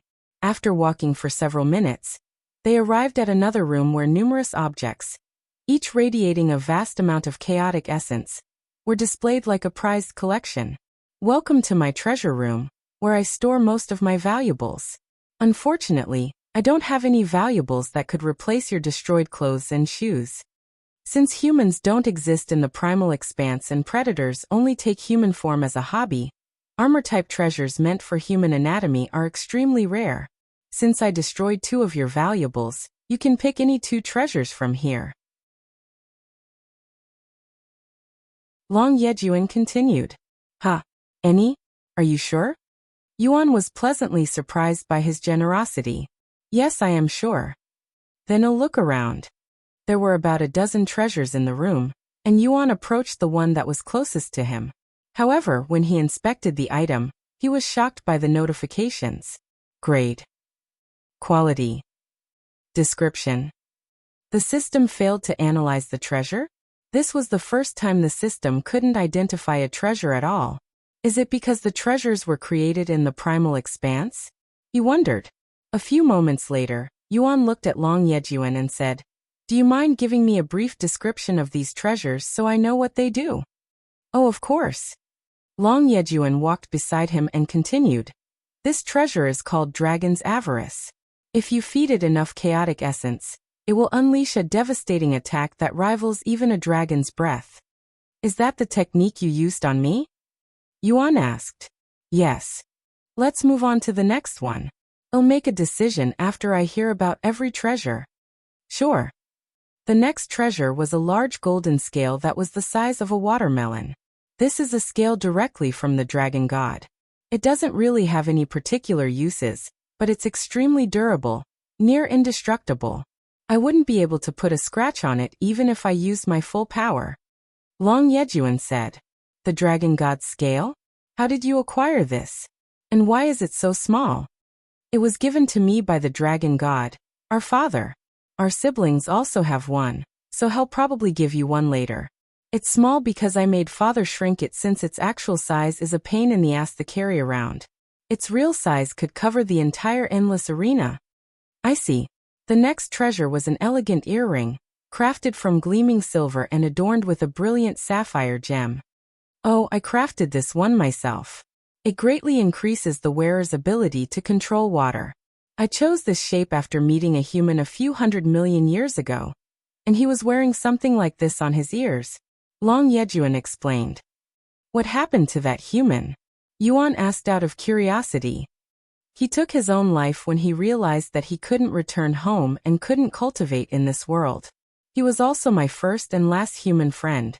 A sorrowful expression appeared on Long Yejun's face as he recalled this tragic event. Sorry if I made you uncomfortable. It's fine. It happened a long time ago. The next treasure appeared to be nothing more than an ordinary sheet of black leather at first glance, but Yuan could sense an ominous aura emanating from it.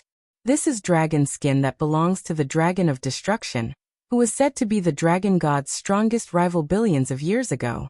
After his defeat, he was skinned alive and eaten by the dragon god. This is all that remains of the Dragon of Destruction today. Yuan stared at the black leather with great interest. I can make new armor out of this, he thought.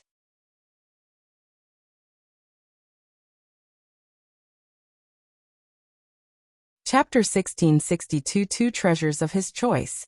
Chapter 1662 Two Treasures of His Choice. Long Yejun noticed Yuan's intrigued expression and smiled. You seem interested. Do you want it? He nodded. A little, but I will decide after looking at the other treasures. Then let's move on to the next one. The next treasure displayed was a beautiful golden marble, resembling a dragon's eyes. This is the dragon's true eye. If you consume it, you'll significantly strengthen all of your senses, and even learn Dragon's authority. Since you already know Dragon's authority, this treasure won't benefit you too much, but for an ordinary dragon, it essentially turns them into royalty. The next treasure appeared to be some kind of stone. It didn't have any distinctive shape, and its chaotic essence was also the weakest in the room. This is a small piece of the dragon god's claw. I acquired it from the first dragon god's descendant, who managed to chip it off the dragon god during a spar. If you know how to make your own treasures, this will definitely create a very powerful treasure. Yuan stared at the dragon god's claw with interest. Because he had recovered Tian Qiyuan's memories as the exalted blacksmith, these materials were more enticing than already completed treasures because he could easily customize the treasure to his own preferences. This material will be the most effective if used to create a weapon, but I already have enough weapons. Perhaps I can use it to upgrade the abyssal dagger. All sorts of ideas appeared inside Yuan's head. Sometime later, Long Yejun continued introducing the treasures to him. Since there were only a dozen treasures in the room, it didn't take long for the tour to be finished. So, have you decided on which 2 treasures you want? Ling Yejun asked him afterward. Yuan nodded and walked to the Dragon of Destruction's skin. I want this for my first choice. I had a feeling you would pick that. If needed, I can get someone to craft a treasure for you with that skin. Yuan shook his head and said, It's fine. I plan on doing it myself. What? This material isn't your ordinary skin but the Dragon of Destruction's skin. You'll need to be a master of crafting to deal with it. I know. I just need the proper equipment in place to craft the treasure. Yuan showed a confident smile. Unbelievable. How many talents do you have? Long Yejun muttered with a dumbfounded face. After snapping out of it, he continued. All right, I'll arrange the perfect place for you to craft the treasure. It might take a few months, though. As long as it can be done before the Dragon God Festival, Yuan said. Long Yejun retrieved the Dragon of Destruction's skin from the display and handed it over to Yuan. There's a lot more than I anticipated, Yuan mumbled after unfolding the skin to examine it properly. At a glance, there didn't appear to be much skin when it was neatly folded inside its display, but unexpectedly, after it was unfolded, its full size was revealed to be large enough to use as a ship's sail. With this much material, I can create more than just a piece of armor. Yuan smiled excitedly after realizing this. After storing the skin inside his spatial ring, Yuan approached his second choice. Long Yejun raised his eyebrows in a puzzled manner after seeing Yuan's second choice. Why did you pick this treasure? He asked. I'm not sure myself. It's a gut feeling, I guess. Yuan said with a genuine face. Are you sure? I only placed it here because of its mysterious origins. The treasure Yuan had picked for his second choice had an unknown origin and effects. Long Yejun had examined and tried to figure out its secrets since he acquired it, but to no avail. I am sure. If you say so. Long Yejun didn't say anything else and handed the treasure to Yuan, who placed it inside his spatial ring without examining it.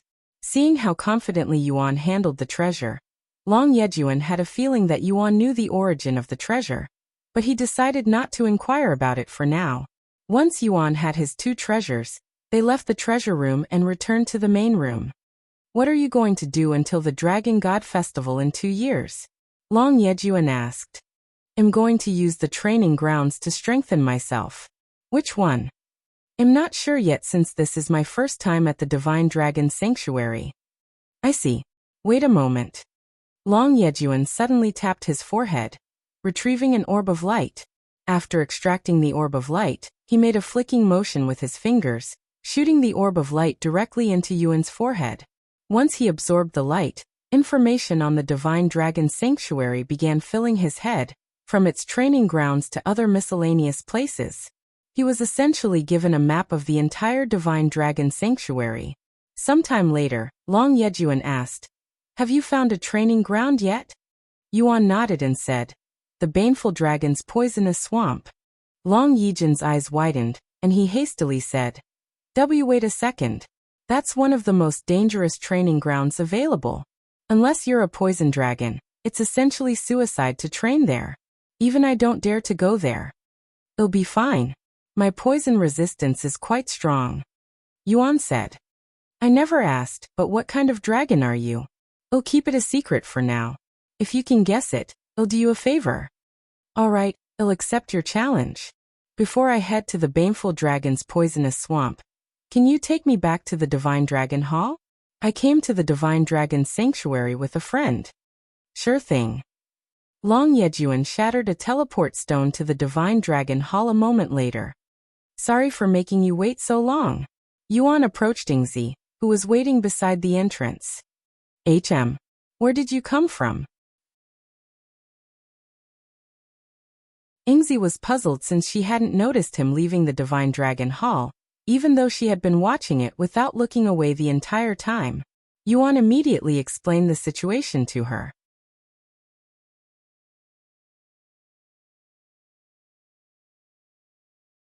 Chapter 1663 Baneful Dragon's Poisonous Swamp. Chapter 1663 Baneful Dragon's Poisonous Swamp. I see. Despite Yuan explaining the situation to her, Ingzi only became more puzzled afterward. She couldn't fathom how Yuan, who was obviously human, became the dragon god's descendant. Moreover, he should have the Primal Monarch's bloodline. However, she quickly stopped thinking about it, realizing it was pointless to overthink something she wasn't meant to understand. Your friend is a shadow dweller, huh? It's been over 1,000,000 years since I last encountered their race. Long Yejun commented as he stared at Ingzi, as it was incredibly rare for a shadow dweller to be so far away from their natural habitat, the hollowed expanse. Oh, let me introduce myself. I am the second dragon god's descendant, Long Yejun. Ingzi, let's head to the baneful dragon's poisonous swamp now, shall we? Yuan said a moment later. Sure. Since their destination was only 3 days away from the Divine Dragon Hall, they decided to fly there instead of wasting a teleport stone. While they traveled, Long Yejun gave an introduction to the baneful dragon's poisonous swamp. Baneful dragons are the strongest poison dragons and some of the most feared creatures in the primal expanse due to their dreadful poisons. Their poisons are so deadly that even entities with poison immunities could perish from them. They're also so incredibly annoying to deal with that even the dragon god avoids fighting them as much as possible. How are they annoying to deal with? Yuan asked curiously. Their bodies are essentially made of poison, so they release poison from any wounds inflicted upon them. The only way to fight them is from a safe distance, and you must defeat them swiftly, or else their poison will spread. Unfortunately, that is easier said than done because baneful dragons are annoyingly durable. There's a reason poison dragons are considered one of the most powerful and dangerous dragon bloodlines. What bloodline does the dragon god have? Yuan asked. I would love to tell you, but unfortunately, even I do not have the answer. What? Even though you're his offspring? Long Yejun nodded and sighed. We've asked him many times, but he said he'd only tell us if we can defeat him, which is essentially impossible. Even the eldest, who is recognized as the most talented dragon since the dragon god, the unrivaled tyrant, hasn't defeated him after many billions of years. I've heard about the first dragon god's descendant multiple times now, but I still don't have a clue what they're like. Yuan suddenly said. There's only one thing you need to be aware of about the eldest. Long Yejun paused to look around nervously. Once he was sure nobody was eavesdropping on them, he continued speaking through divine sense. That bitch is fucking crazy. No matter what, don't speak with her.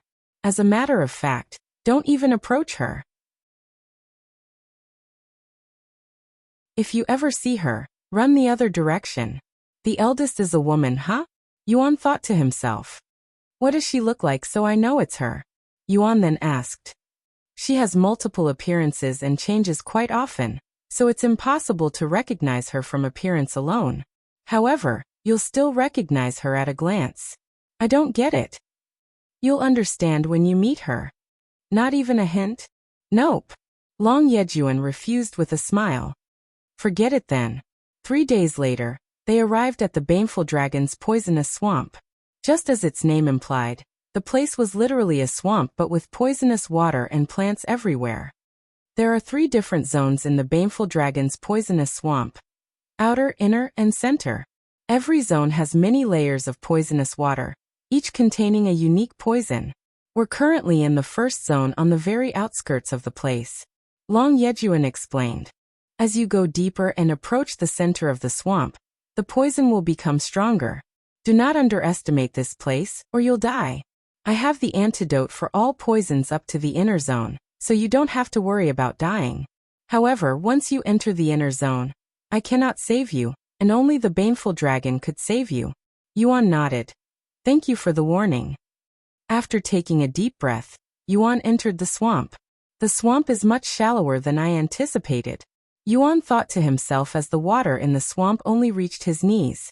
Once he confirmed that his poison immunity was working, Yuan began walking deeper. Several steps later, he was poisoned by a different type of poison. He continued walking deeper into the swamp. After walking 300 steps and being exposed to over 20 different types of deadly poison, Yuan had only managed to complete a little under 10% of the first zone, meaning he was still over 2,000 steps away from reaching the second zone. My poison resistance isn't increasing. I guess I have to be poisoned by something that my 10,000 poison immunity cannot handle. With that in mind, Yuan continued walking to the next zone. Sometime later, Yuan finished 90% of the first zone after experiencing over 200 different types of poison. When he was poisoned for the 207th time, a change occurred in his notifications. Ding. Seeing that his physique had finally activated, Yuan sat in the poisonous water and began cultivating. Although his physique was refining the poison, it didn't mean he wasn't experiencing any pain. In fact, Yuan was currently experiencing excruciating pain from every inch of his body.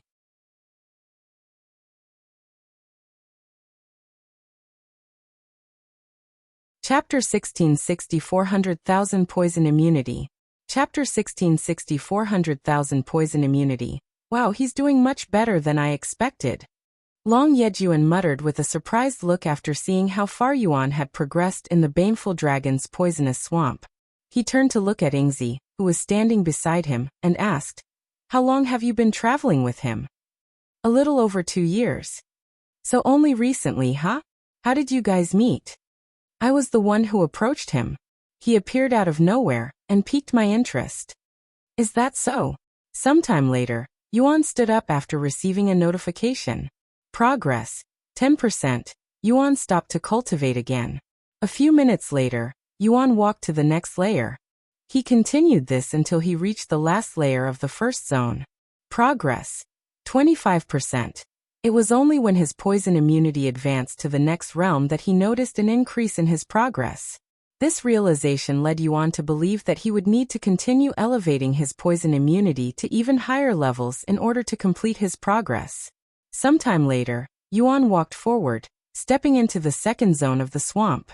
Long Yejun swallowed nervously when he saw this. The second zone was incomparably more challenging than the first, and even poison dragons had trouble adapting to the poison there. He's only been here for a few hours, and he's already entering the second zone. Long Yejun sighed out loud as he recalled taking several 100 million years to reach that point. His insane speed of adapting to poison. He's definitely a poison dragon. Long Yejun was already convinced that Yuan was a poison dragon. Otherwise it would make no sense. Long Yejun suddenly noticed a powerful presence behind him, prompting him to turn around. A tall and handsome man with purple, blue, and green hair was walking toward them with a slight smile on his face. "It's been a while since I've seen you at my playground, Prince Yejun." This man greeted Long Yejun with respect. "Baneful dragon. Are you here to watch my little brother too?" Sure enough, this newcomer was the Baneful dragon, the creator of the poisonous swamp. "Your little brother?" The Baneful dragon looked at Yuan and smiled. "So that's the rumored fourth dragon god's descendant. And I came here because I noticed something odd was happening at my playground." "Something odd?" Long Yejun raised his eyebrows in a questioning manner. "My poisonous swamp started losing its strength rapidly a few hours ago, almost as if someone was purposefully detoxifying the poison." The Baneful dragon narrowed his gaze at Yuan and continued. "Turns out he has been absorbing my poison and using it to enhance his own body. And at an incredible rate at that." "What? Isn't that something only someone who has attained poison harmony could achieve?" Long Yejun's eyes widened with shock. Although Brother Yuan has poison immunity, he definitely hasn't reached the level of poison harmony yet. Ingzi looked at Yuan with a weird expression on her face. "Isn't this exactly what happened at the Eternal Phoenix domain?" So he can do more than just absorb fire. Huh? Ingzi, who had witnessed Yuan's feats at the 9 levels of hell, immediately realized what was happening. However, she said nothing to Long Yejun and the Baneful Dragon since it would reveal Yuan's true identity, leaving them to figure everything out themselves. When Yuan entered the second zone and was poisoned, his 100,000 poison immunity immediately nullified the poison effects, so he continued walking deeper until he could no longer continue at the 20% mark. If he's stopping there, then his poison immunity should have only reached the level of 100,000 poison immunity. The Baneful Dragon remarked. That's where I am now, and that took me hundreds of millions of years to achieve. Long Yejun sighed. The Baneful Dragon looked at him and sneered. You make it sound like you've been training for hundreds of millions of years straight when in reality, you've only really trained for a few thousand years. It took Yuan a little longer to adapt to the poison in the second zone, and a little over a week to advance his poison immunity to the next stage. Progress, 75%. Myriad poison immunity. Description. Grants the user immunity to over 1 million poisons, including immortal-grade poisons. When Yuan attained myriad of poison immunity, had just traversed a little over 75% of the second zone. However, even with his improved poison immunity, he was only able to continue all the way up to 90% before needing to halt again. I have never seen anyone adapt to poison so quickly. The Baneful Dragon spoke with a shocked expression on his face. That's my little brother for you. Ha ha ha. Long Yejun laughed with prideful expression, as if he was the one who was being praised. By the way, can you tell what kind of poison dragon he is? The Baneful Dragon shook his head and said, Everything about him tells me that he's a poison dragon, but for some reason, I cannot see him being a poison dragon. My gut tells me he isn't one. What? He isn't a poison dragon? How is that possible? There's no way anything other than a poison dragon could adapt to poison so quickly. I am well aware of that. If I have to be honest, even I cannot compare to him in that category. No way. You have the strongest bloodline and highest poison affinity as a poison dragon. How could you lose to someone who isn't even a poison dragon? That doesn't make any sense. Long Yejun exclaimed. The Baneful Dragon remained silent, almost as if he had no response to such remarks.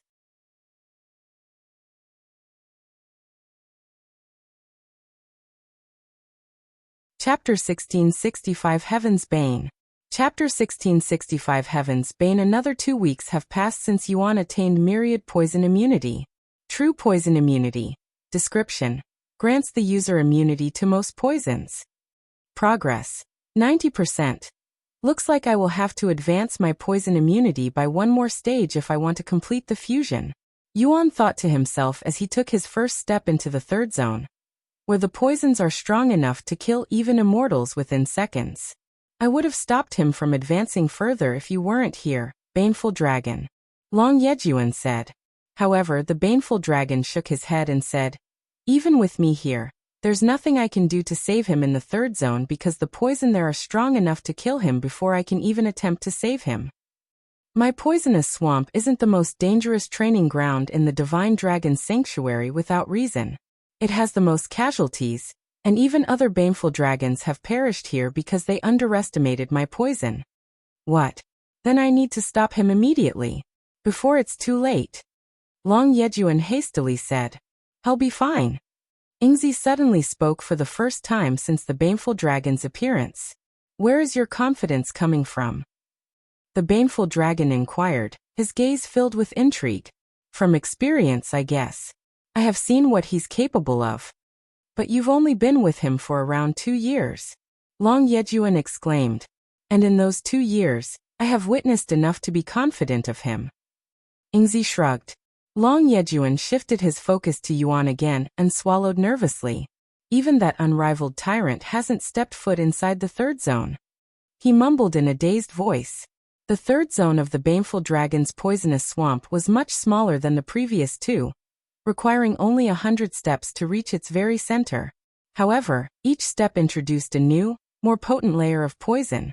These toxins were so deadly that even those at the God Ascension would succumb to them within minutes. Even with true poison immunity, Yuan couldn't take more than 10 steps before he had to sit down to cultivate. The pain he experienced was excruciating. And if it weren't for his regeneration ability that constantly created healthy blood cells and restored his organs, the poison would have melted his body within seconds. Oh God! What is his body made of? The Baneful dragon was shocked by what he was witnessing, and he even began to doubt the effectiveness of his poison, something he had been immensely proud of for countless years. That regenerative ability. If he's not a poison dragon, he's a dragon with extremely high recovery rates. Long Yejun immediately started thinking of the possibilities. Only an undying dragon would be able to rival that recovery speed of his. But they are especially weak to poison, so that can't be right. The dragon god's blood within him might have something to do with that.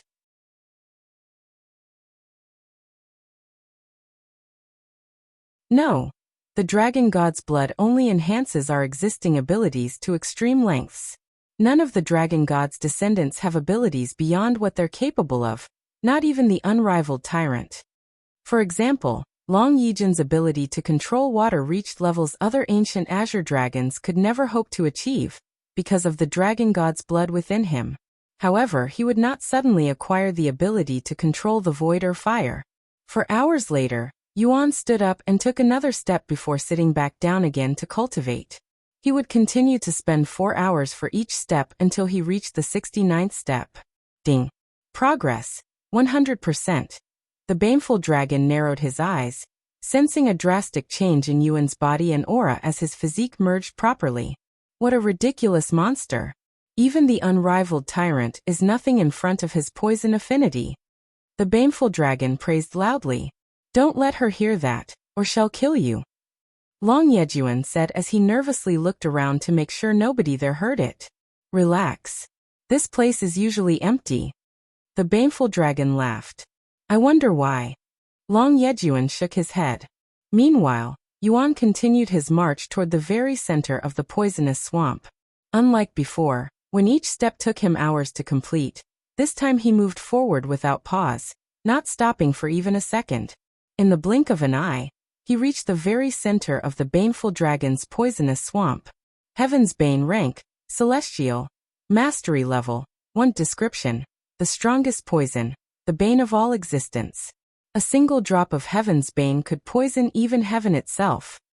Despite the powerful new technique he'd just acquired, Yuan was paying attention to something else, something inside the Baneful dragon's poisonous swamp. He crouched down and reached into the water, carefully retrieving a purple crystal as large as his entire head. The crystal gleamed with an otherworldly glow and exuded a deadly presence. What is this? He muttered. Congratulations, 4th dragon god's descendant. The Baneful dragon suddenly appeared before Yuan with a wide smile on his face. Huh? Who are you? I am the Baneful dragon, the owner and creator of this wonder playground. And you've just become the first entity to defeat all of my poison by reaching the very center of the swamp. That object in your hand is a Baneful crystal, a treasure I have been nurturing for over 1 billion years in this playground. It can be used to create poison, or as a material to craft another treasure. I'll give it to you to celebrate this occasion. Thank you, Baneful dragon. I will put this treasure into good use. Yuan said, already thinking about how he should use it. Join privilege for VIP chaps.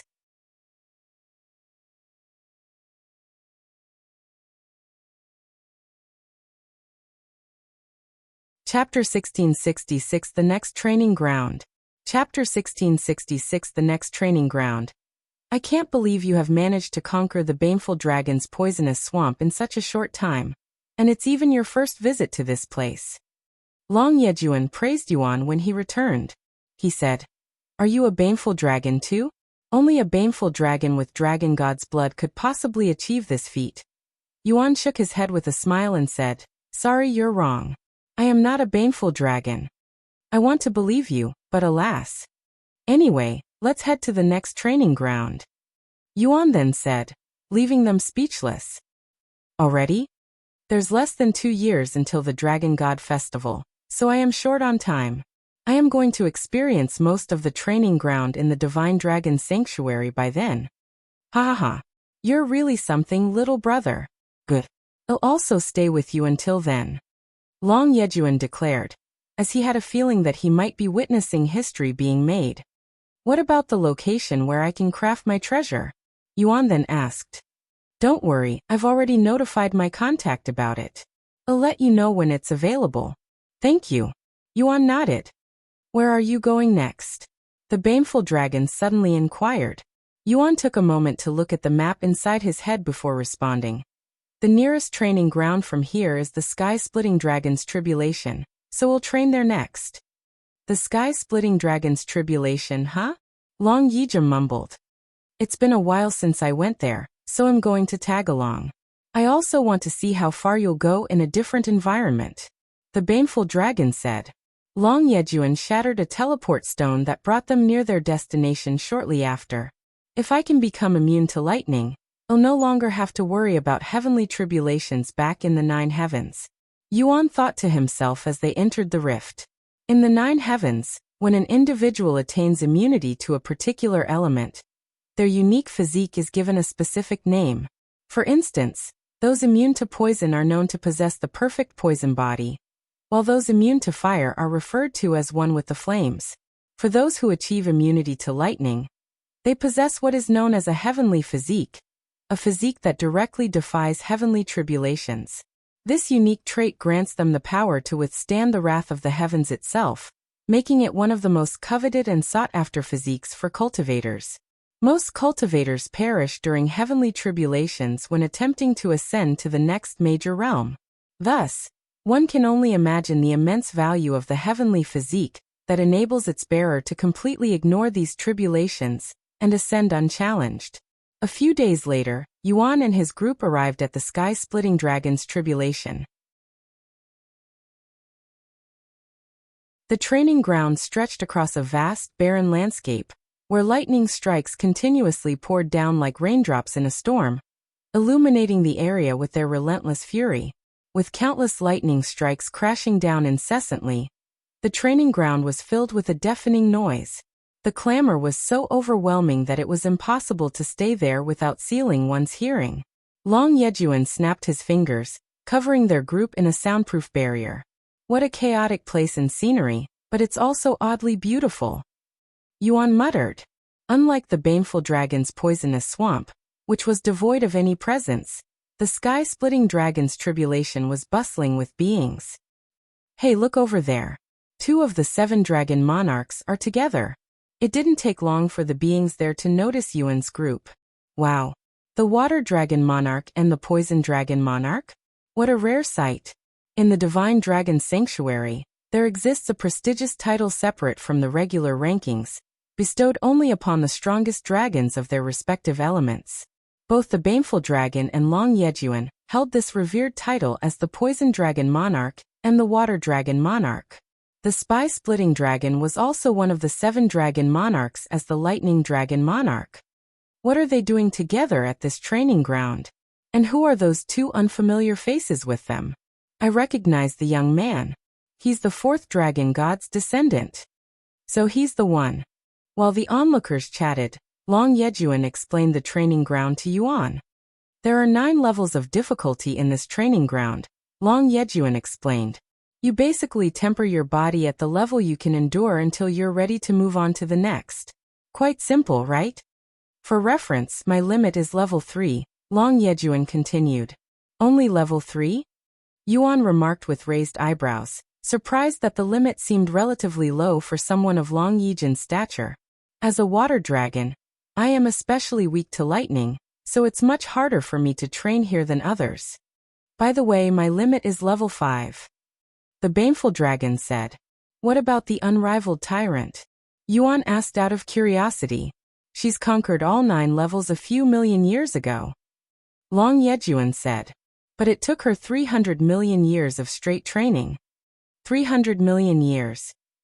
Yuan swallowed hard at the sheer enormity of that number, unable to hide his awe and disbelief. Hopefully, it won't take me anywhere as long. After taking a moment to prepare himself, Yuan entered the training ground. Then I'll see you later. Good luck. They said to him. Look, the 4th dragon god's descendant has entered the training ground. The onlookers started shifting their attention to him. After entering the training ground, Yuan was immediately bombarded with lightning strikes that could easily kill even a divine grandmaster. However, it merely tickled him, who had attained the golden immortal physique. Yet he didn't continue to the second level and sat down to cultivate in the first level. Unlike the poisonous swamp, where I had some poison immunity since the beginning, I don't have any resistance to lightning, so I must build it up from scratch, he thought inwardly. Join privilege for VIP chaps.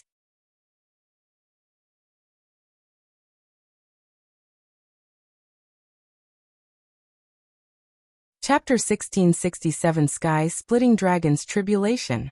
Chapter 1667 Sky-Splitting Dragons Tribulation. An entire day had passed since Yuan began his training at the Sky-Splitting Dragons Tribulation. Yet he had still not managed to develop any resistance to lightning. Lightning resistance was not only one of the most sought-after immunities, but also one of the most difficult to train. Among all the immunities, the heavenly physique was one of the rarest, even though it had the greatest number of pursuers. Seeing that he was only progressing slightly, Yuan was tempted to enter the second level directly. After some contemplation, Yuan moved to the border between the first and second levels. In the second level, the lightning strikes crackled with a vivid purple hue, a stark contrast to the blue lightning of the first level. A few moments later, Yuan entered the second level with just one of his arms to test the waters. Dong. As if his arm had become a lightning rod, the purple lightning strikes that had been raining down aimlessly suddenly converged, targeting him with unerring precision. Whoa! Yuan cried out loud when the lightning strikes completely obliterated his arm in the blink of an eye, and he hastily took several steps back afterward. The difficulty between each level is no joke. He swallowed nervously. Unfortunately, there was nothing he could do but continue training in the first level until he gained some resistance to lightning. Is he bold or reckless? I have never seen anyone try to advance to the next level so quickly. The onlookers laughed after witnessing Yuan's blunder. He was probably influenced by his success in my playground and underestimated this place. The Baneful dragon smiled. Fortunately, he was smart enough to only stick an arm in there, or that would have been the end of him. Unbeknownst to Yuan, the lightning strikes in the second level were several times more powerful than the heavenly tribulation Feng Yuxiang had faced and nearly lost her life to. A few days later, Yuan finally acquired some lightning resistance. After gaining weak lightning resistance, Yuan immediately attempted to enter the second level once more. Yet, nothing had changed. His arm was still instantly obliterated by the purple lightning. However, not all hope was lost, as he was able to strengthen his lightning resistance this time, while his previous attempt did not give him any experience. Thus, Yuan began cultivating with only half of his body exposed to the second level, straddling the border and experiencing the effects of both levels simultaneously. This way, he could push his limits while still maintaining some degree of safety. What the hell am I looking at? The onlookers were in disbelief after seeing Yuan's ridiculous training method that took advantage of his insane regenerative ability. Does that really work? Only if you have his speed of recovery. Meanwhile, Long Yejun was laughing. Ah! What a brutal yet efficient method of training. Only someone like him could possibly do something like this. He did that with the poison at my playground, too. The Baneful dragon shook his head with a defeated smile. Word of Yuan's training at the Sky-Splitting Dragons Tribulation spread like wildfire, drawing an increasing number of onlookers. Some were captivated by the rumors of the fourth dragon god's descendant, eager to glimpse his identity, while others came to witness his potential firsthand. 2 weeks later, Yuan advanced his lightning resistance to the next level. After attaining powerful lightning resistance, the purple lightning in the second level no longer obliterated his arm. Instead, it merely tickled him, while the lightning from the first level had become so weak he could no longer feel it at all. Seeing this, Yuan confidently strolled into the second level. However, he didn't stop and continued moving until he was right before the third level. Then, just like before, he tested the water with his arm. Boom! The red lightning strikes in the third level instantly obliterated his arm, and his lightning resistance didn't increase even slightly. Meanwhile, the purple lightning no longer increased his resistance moderately. Now it only increased his resistance slightly.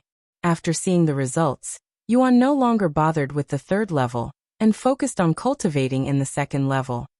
My God, he's managed to progress from the first level to the second level in just 3 weeks. What monstrous speed! The onlookers exclaimed with shock. Even the unrivaled tyrant took several years. Does this mean the fourth dragon's god Descendant is potentially even more talented than the unrivaled tyrant? No, this just means he's more talented than her in this one aspect. The unrivaled tyrant has conquered most of the training grounds in the Divine Dragon Sanctuary, after all. Also, it is still too early to say anything. Even if his progress is faster than others, that won't mean anything if he reaches his limit too quickly. A month later, after advancing his resistance, Yejun repeated what he had done at the first level and cultivated in the third level with only half of his body. During this time, news of Yejun's intense training session continued to spread across the territory, drawing in a steady stream of new onlookers. Curiosity and excitement filled the air as more people gathered, eager to witness his remarkable progress. Elder brother, I knew you'd be here. Long Meihui approached Long Yejun after noticing him at the training ground. Oh, you're also here, Baneful Dragon. It's been a while, Princess Meihui. The Baneful Dragon greeted her with a handsome smile. How long have you been watching? Long Yejun asked her. I just arrived, she said, turning to gaze at Yejun with a look of awe in her eyes. If you find any errors, ads pop up, ads redirect, broken links, non-standard content, etc.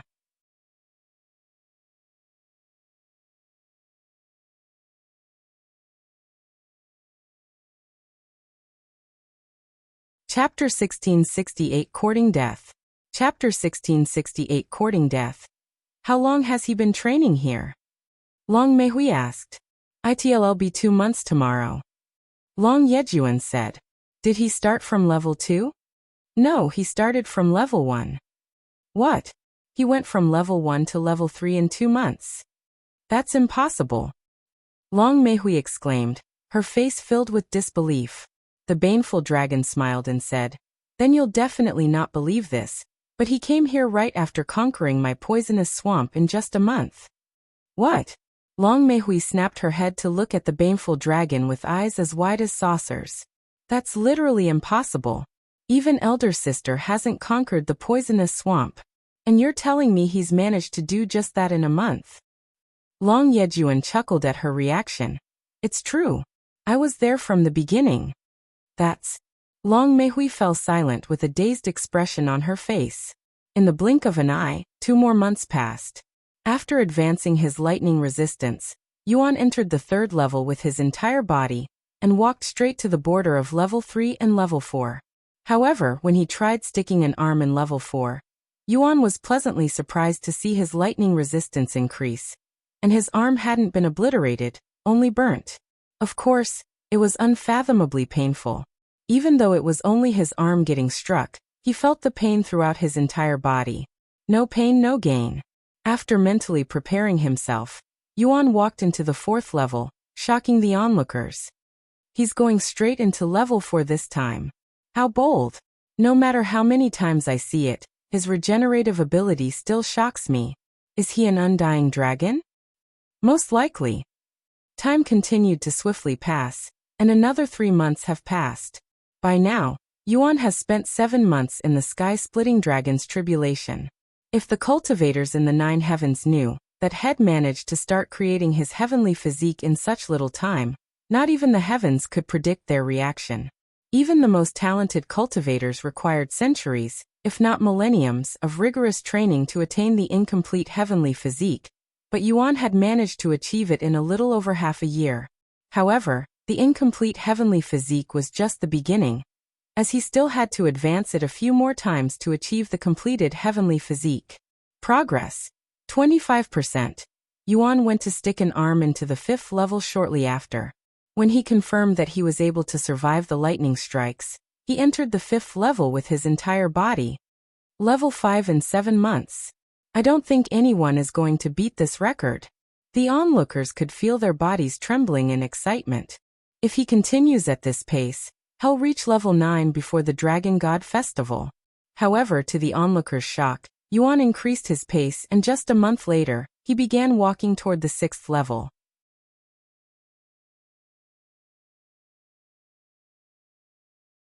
Progress, 50%. When he entered the 6th level and was bombarded with silver-colored lightning strikes, Yuan was pleasantly surprised to find out that he was enduring the lightning strikes with relative ease. Thus, he made a bold move and went into the 7th level after testing the waters with an arm. He's already at level 7.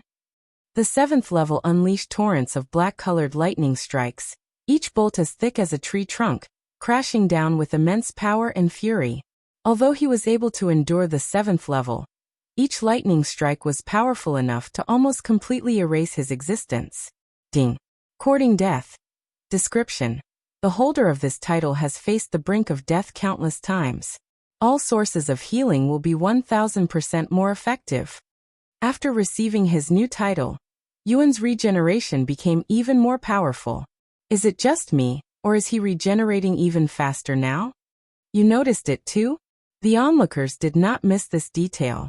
By now, the entire sky-splitting dragon's tribulation was filled to the brim with onlookers, all of them watching with anticipation for the moment Yuan conquers the training ground.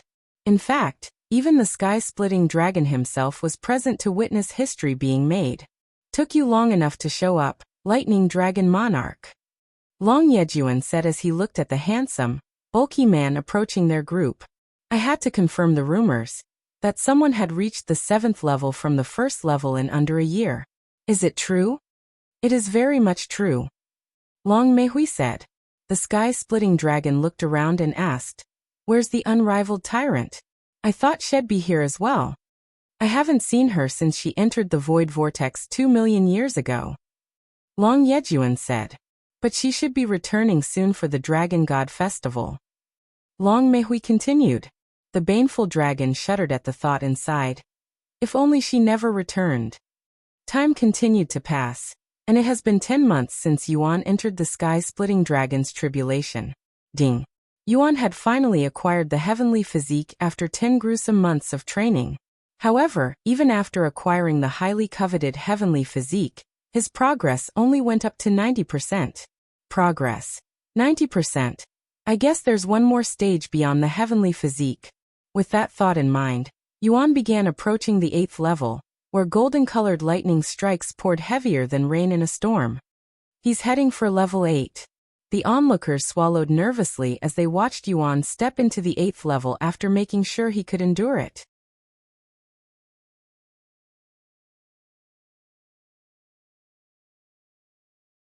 Chapter 1669 Heavenly Physique. Chapter 1669 Heavenly Physique. After reaching the 8th level, Yuan didn't pause and continued toward the 9th level. However, just as he was about to extend his arm into the 9th level, he suddenly stopped. His instincts had kicked in, warning him that he wouldn't escape with just a destroyed arm if he underestimated the 9th level. Let's ignore the 9th level for now. Yuan took several steps back and sat down to cultivate in the 8th level. I guess he's not just bold and reckless. Long Yejun laughed out loud after seeing Yuan's actions. He has good instincts. The sky-splitting dragon smiled. You guys want to play a game? Let's bet on how long he'll take to reach the 9th level and conquer the training ground. The baneful dragon suddenly suggested. It'll start with 5 months. Sounds fun. I'll bet a year. The sky-splitting dragon confidently said. Then it'll go with 6 months. Long Meihui said. Long Yejun pondered for a moment before speaking. I'll bet he'll conquer this place within 3 months. What are we betting anyway? Ingzi asked. Good question. How about something we consider valuable? Even if it's only slightly. Sure. Then I'll bet 100 meat skewers he'll finish in a month, Ingzi said. Meat skewers? What are those? They looked at her with raised eyebrows. The only person who knew what the meat skewers were, aside from Ingzi, was Long Meihui, who had experienced their deliciousness before. It's food, she calmly said. Food? How's that valuable? The baneful dragon asked. Long Meihui responded in Yingzi's stead. I can vouch for their value. They're unlike anything you've ever seen or tasted before. I can still clearly taste them even though it's been a year since I had them. Now I'm interested. Long Yejun said with an intrigued smile. But I thought they belonged to Brother Yuan. Long Meihui then inquired while looking at Yingzi. They do, but some of them belong to me, she said. I see. A month and 20 days later. Progress, 100%. Finally. Yuan stood up and immediately began walking towards the 9th level.